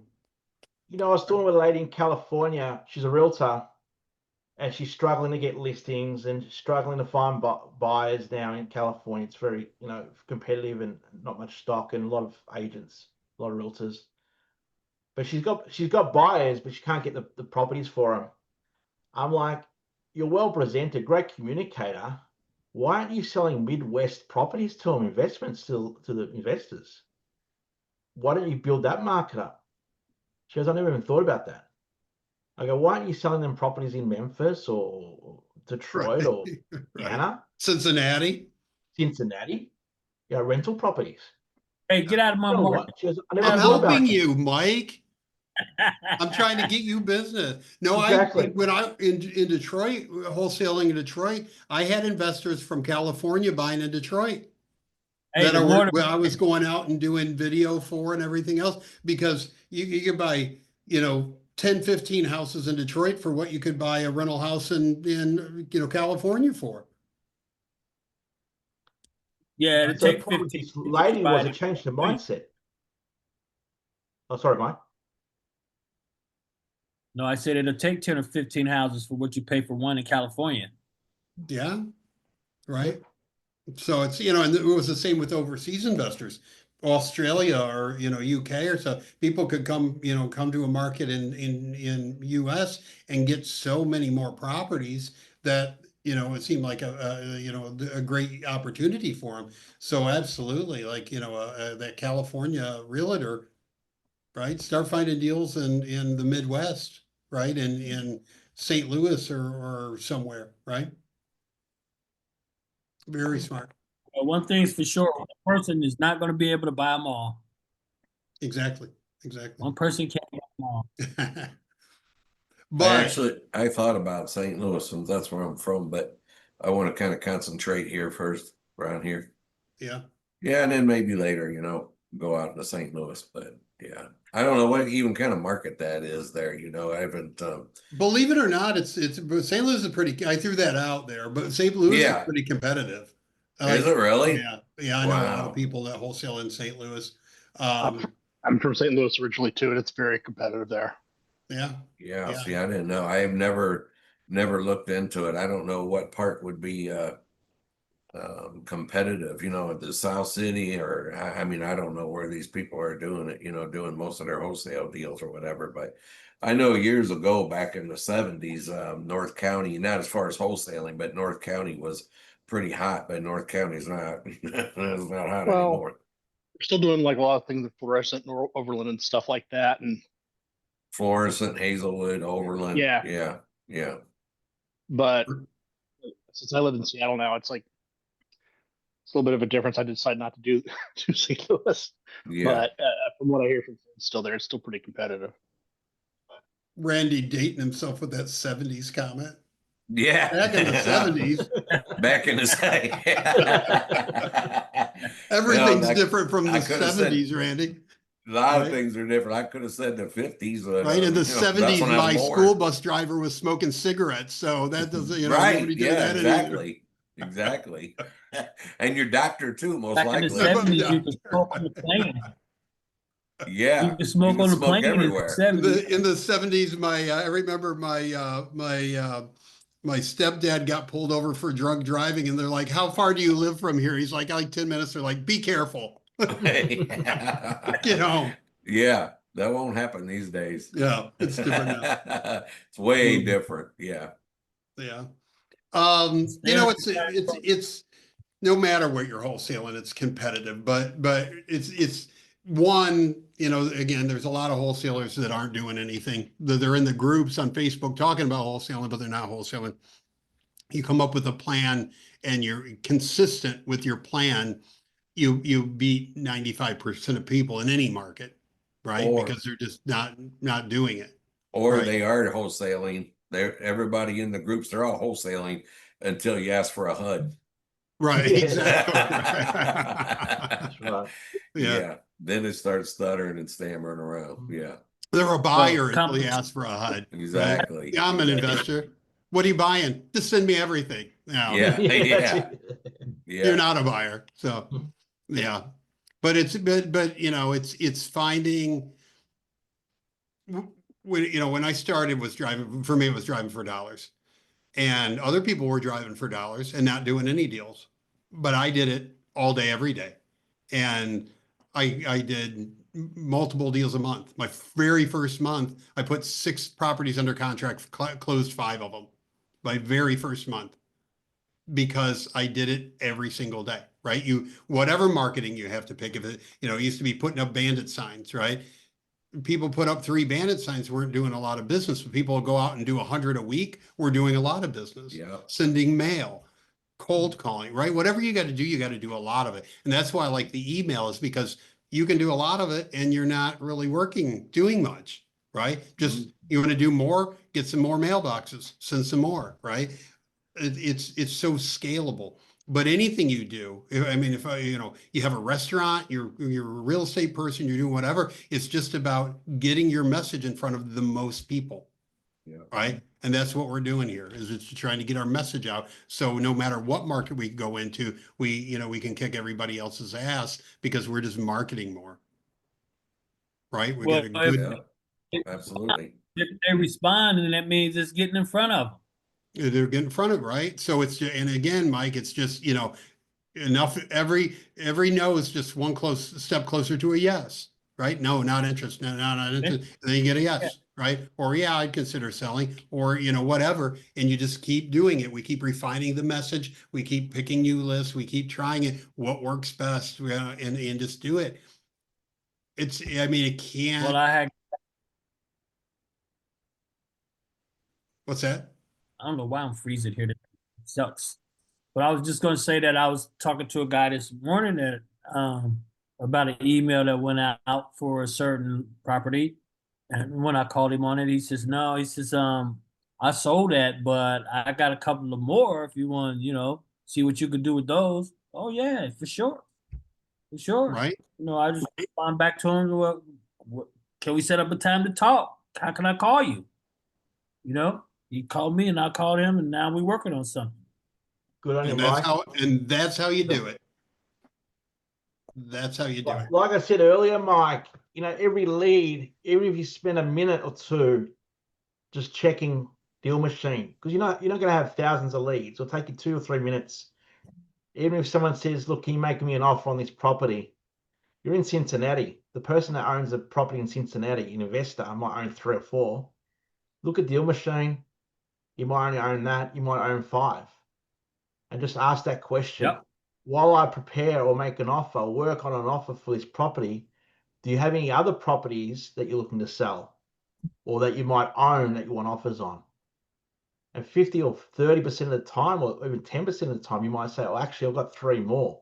Can you give me an offer on those as well? So you've gone from making an offer on 1 property to making an offer on 4. Just that one question. Yeah, So, the investors here are in this part of town. They, like you said, they usually have more than one. yeah, for sure. Yeah. You just gotta ask them.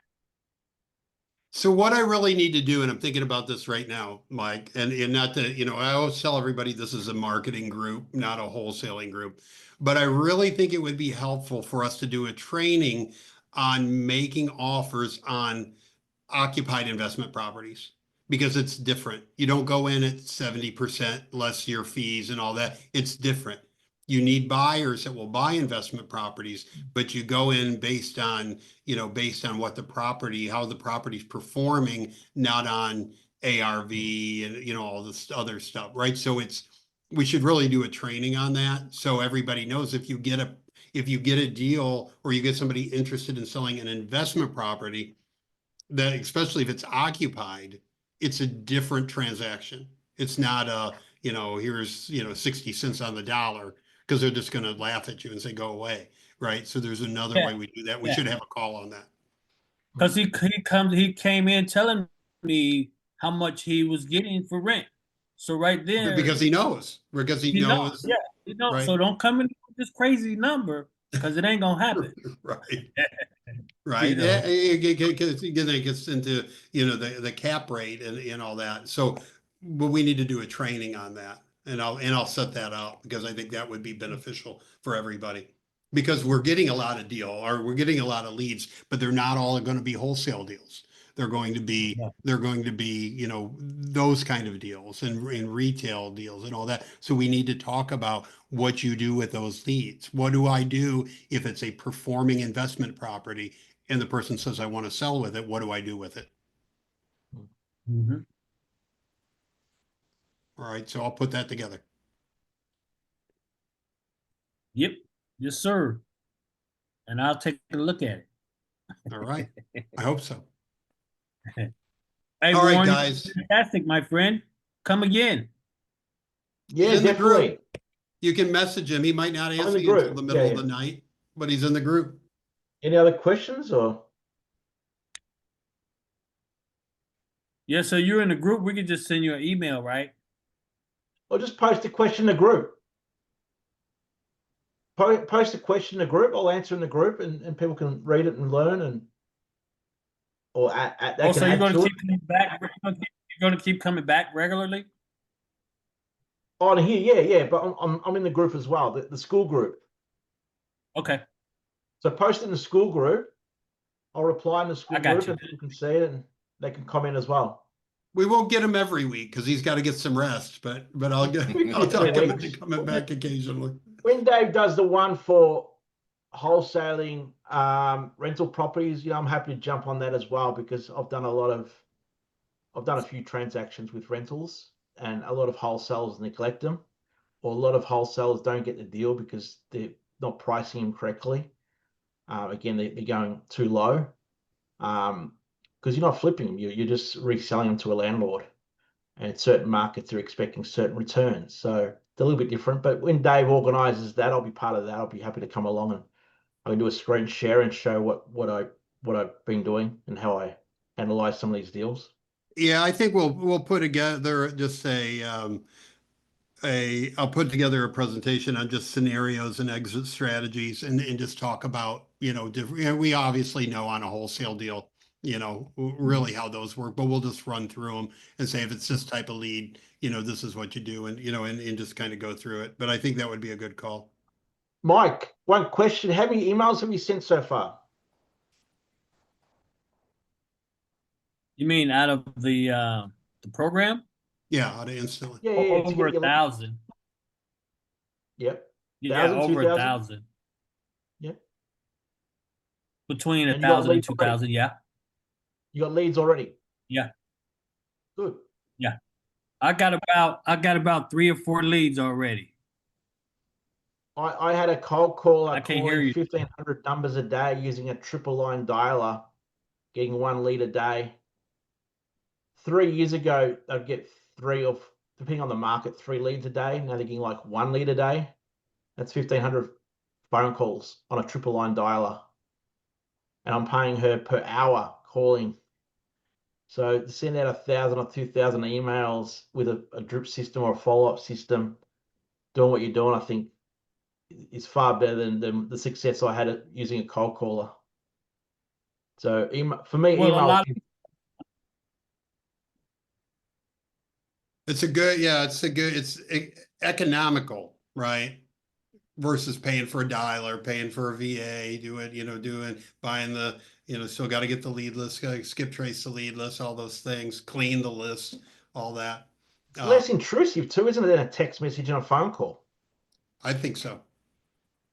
You Right. know? That's So why I prefer email, because I know personally, like if somebody calls me, I don't even answer. If I don't know the number, I don't answer. Right. If it's not my wife or my kids, I don't even pick up usually, unless I know somebody's going to call me. And if it's a text, I just hit block, because I didn't ask to be on your list. So why are you texting me? Right.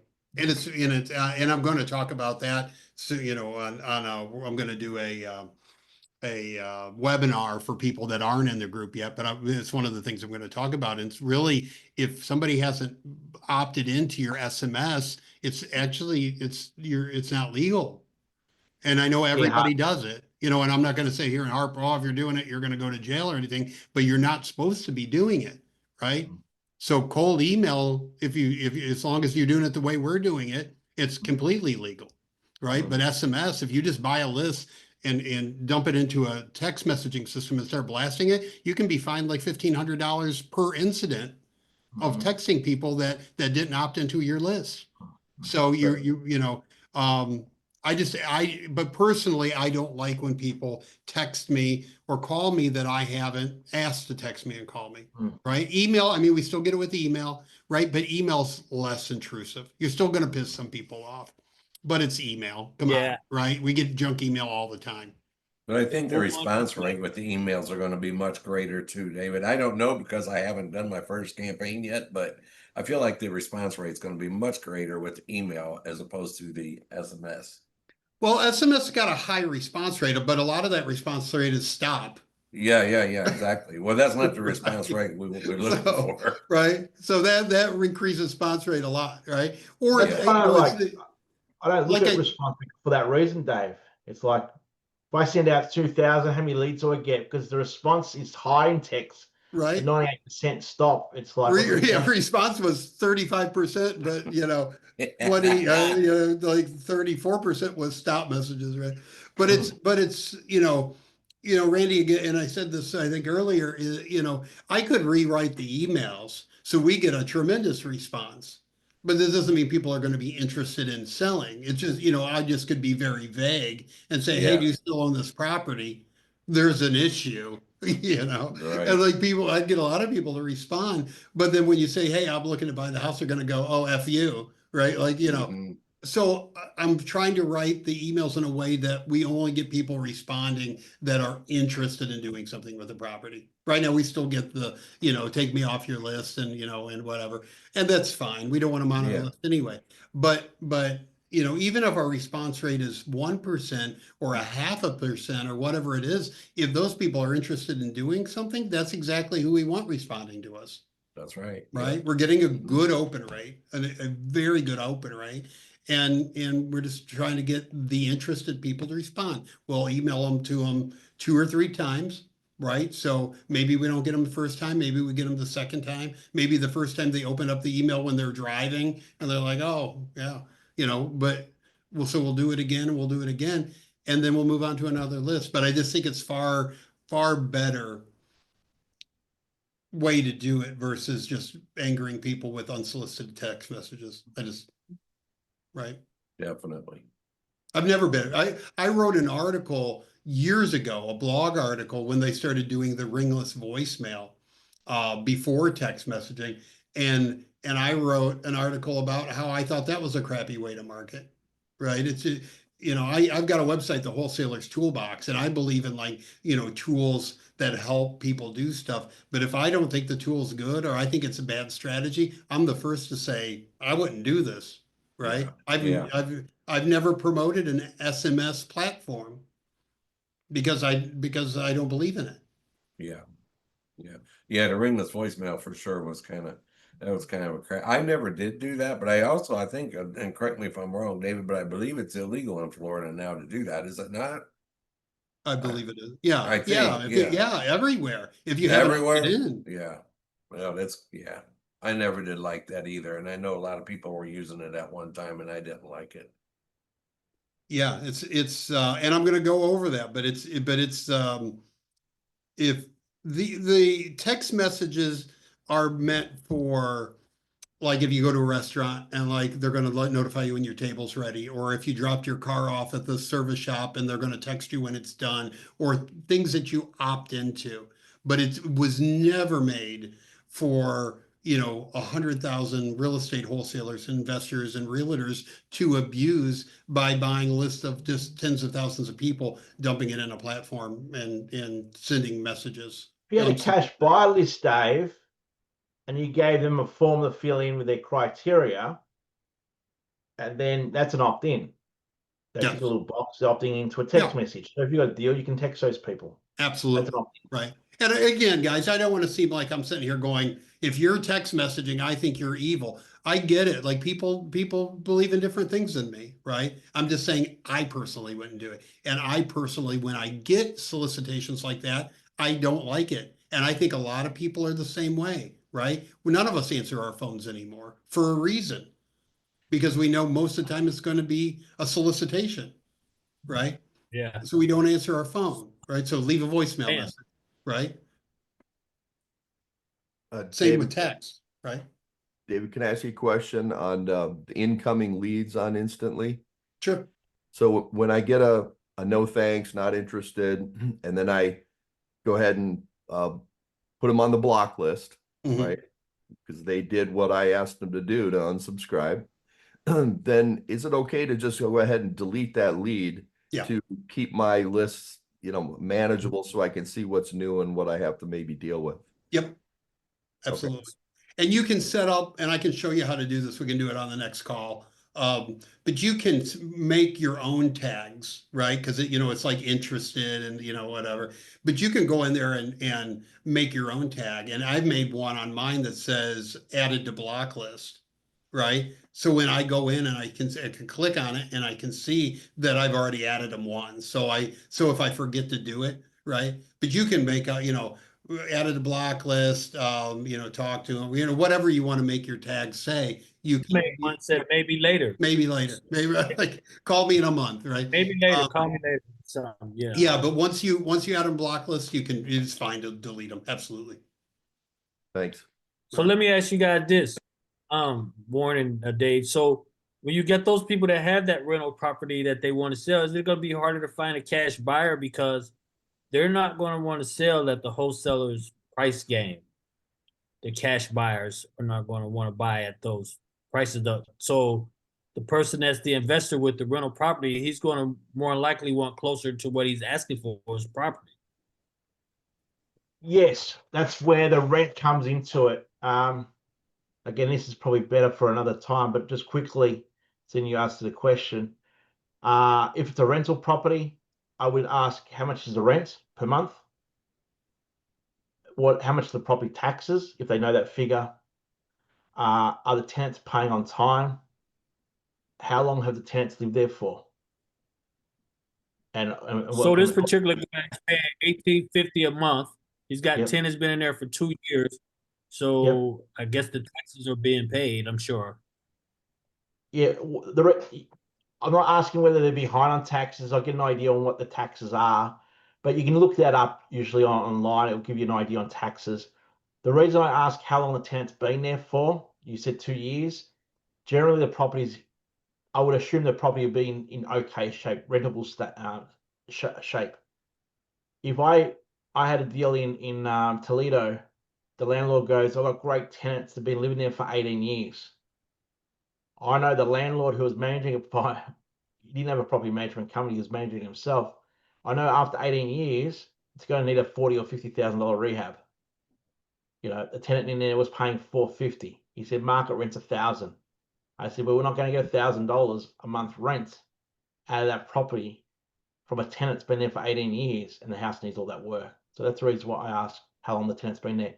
So generally what they look at, certain different markets, they might look at 10, 12% cap rate, which is basically, you know, your rent amount is $1,850. You know, I generally multiply that by 0.7, like 70%, to work that cap rate out. And again, depending on the areas, and that 30% will be 10% property management, taxes, insurance, a little bit for vacancy and repairs. So, you know, $1,850 a month, you're saying $1,850, 0.7, it's $1,295 a month. I times that by 12. That's 15,540 would be the income, net income.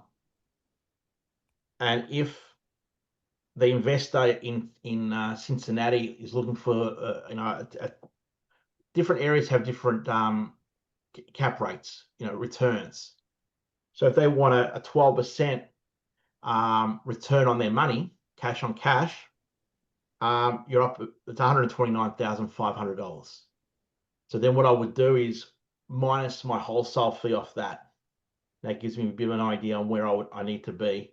But then I look at the comps, and as long as they're getting some sort of discount, you know, I had buyers that were buying properties off me sight unseen off photos at 95%, 95% of ARV, because they're getting a 12, 13% return. So as long as there's some sort of discount there, equity, the seller will sell because they find it more difficult to sell a property that's got tenants on market, because Yeah, on MLS, it's hard. It's harder, right? Because for showings and everything else, right? Yeah, and then if you got a $100,000 property in Cincinnati, the seller's not paying $6, $7, $8 in closing costs and concessions to the buyer. So you take $8 off, you're at 92 already. Yeah, so real estate commissions, right? All Yeah, that. yeah. So that's Yeah, generally he's how. talking like taking 10 grand off already, so he don't have to pay the rental, the real estate fees. It's easy. And basically what we do when we get photos, we say to the landlord, look, we're not going to scare the tenants. We're going to say that our photographer guy is taking photos for insurance purposes. Yeah. And they go and take photos. I used So to, these me, Warren and I were talking about that the other day. I can't tell you guys how many houses that I went in as a insurance photographer, right? Oh, I'm just here to take insurance because they're updating the policy, right? And I would just go through and take pictures because landlords don't, because if they know they're selling, like it just leads to all kinds of problems. Like, oh, well, I'm not going to pay you now because like you're selling the property. I'll just wait and pay the next guy, or well, it is weird stuff, right? And they don't want anybody to know that they're selling. So I'll tell you what, Mike, if you got a deal that one that you're talking about, send me a message through school with the address. I could sit down with you and go through it with you. Are you talking, Mike, or not? You're on mute.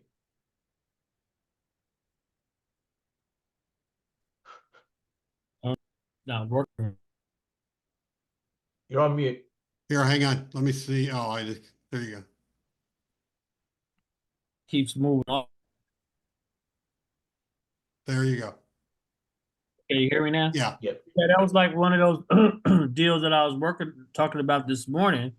That the property that I called him on, he's already got rid of that, but he was telling me that he's got these two other properties that both of them are rental, and but he's wanting to sell both of those, and they're pretty nice properties. They're not junk, you know what I'm saying? Especially the one that he's getting the $1,850 a month. It's like apartment condo type complex that he's selling that out of. That he just went in and redid everything to it, and then the other one is a single family residence. It's a 3-bedroom, 1 bath that he's getting about almost close to the same amount of rent. So he's talking like, almost 180 grand for each one of them. Well, he's asking 190 something, but he said he'll take 185, something like that, you know. So I said, well, let me talk to my partners and I'll get back with you with some numbers. Hmm. I said, because I got So partners. as a rental comp, or sorry, as a rental income, that would be very low for an investor, cash on cash for Cincinnati. Again, it might be. Again, we don't know what the comps are. I'll have to have a look. But send me a message on through school. I can have a quick look for you as well, because I want to run through it with you, give you some commentary on it, what I see. Yes, sir. I will All do right. that. Yes, sir. I'll jump on Deal Machine. I'll look at it and see. You know, we'll spend 5, 10, 15 minutes on it. We can soon see whether it's a legitimate deal at that price or not, or whether he's just asking. Sometimes people just throw out numbers, but we'll check it. Yeah. Yep. Yeah. Oh, yeah. I talked to him about, you know, well, what are you doing? You know, are you just, do you want to move the property or not? He's talking about, well, you know, I want to sell them. So we'll see. You know. Yeah. That's a step in the right direction. Yeah. Send me a message. Yeah. It's no We'll look at it. wasting my time or your time if we're not talking about what you're gonna do. So I want to know what you're gonna do. If you want to sell them, let's sell them. If you don't, then okay, well, we'll part friends. He says, okay, well, even if I don't, you can still put me on your cash buyers list. And if you come across something, call me. I said, okay, that works. Yep. See, and I'm telling you, and maybe not on this deal, but learning how to make offers on those deals are, I mean, that puts you in a category that hardly any other wholesaler can do, because every other wholesaler would walk away from that deal, right? Right. Because it's not a 70% less my fees, you know, you know, they'd be like, and they just, you know, oh, never mind, right?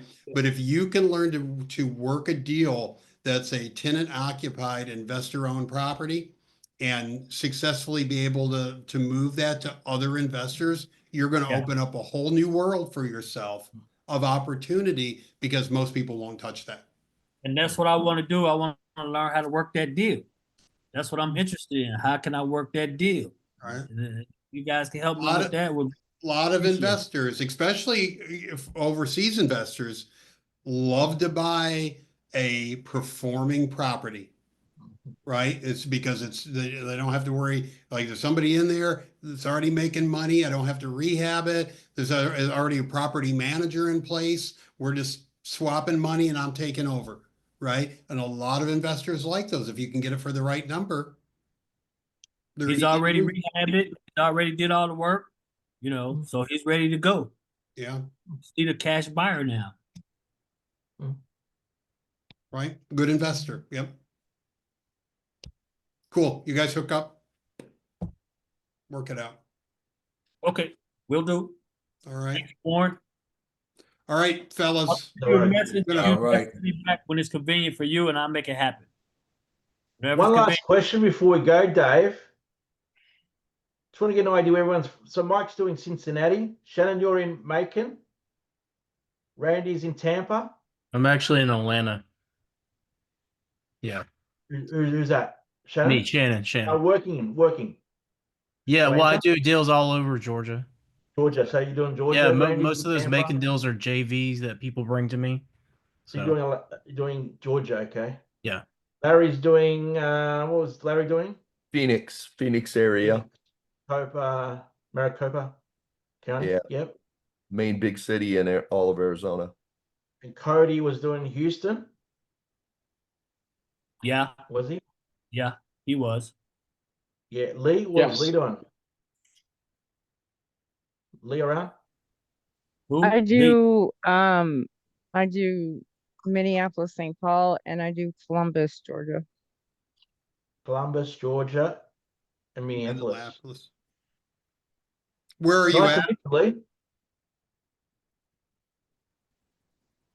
So good. Okay. Oh, All that's different right. places. Lee is a realtor, right? Lee, are you a realtor?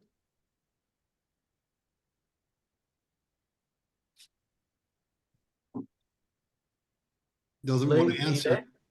You Right.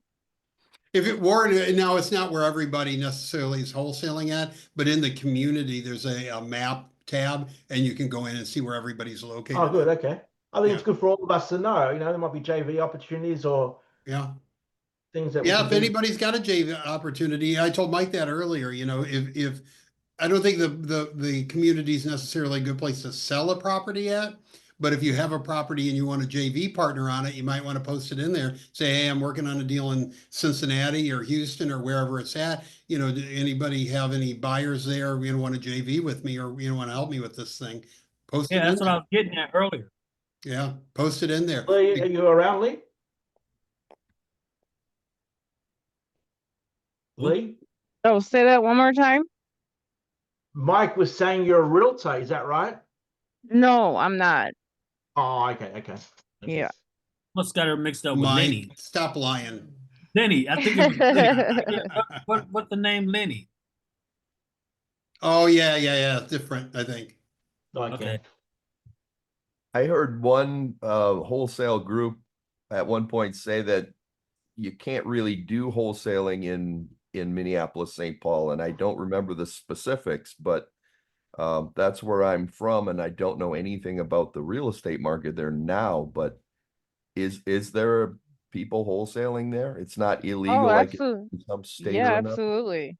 Okay. Yeah, there's nothing on the book like you know, like there is in Chicago or Virginia or anything like there's nothing that's stopping you and in that way.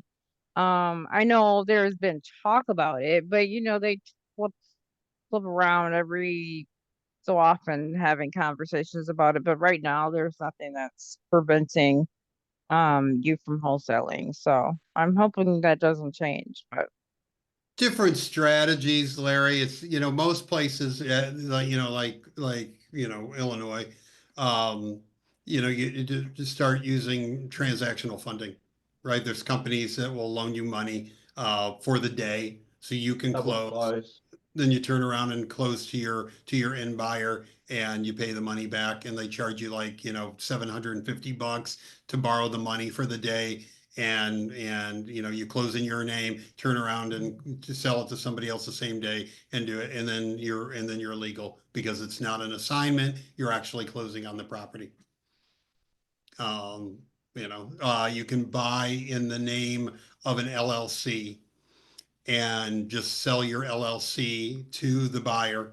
And you're selling an LLC, you're not assigning it a property, right? They're just buying that contract is an asset of the LLC. And when you transfer the LLC, you're transferring that there's all kinds of ways around those wholesaling laws for the most part. All right. Don't let that deter you. Right? A lot of money to be made in real estate and a lot of different ways to do it. All right, guys. Thanks. Thanks, Shannon, Randy, Larry, Mike, Lee, Cody. Thanks, everyone. Appreciate it. Thank you so Warren. much. That's all. Nice to meet you all. Catch you Same, guys Warren. on Thursday. Okay. All right, Warren. So when do you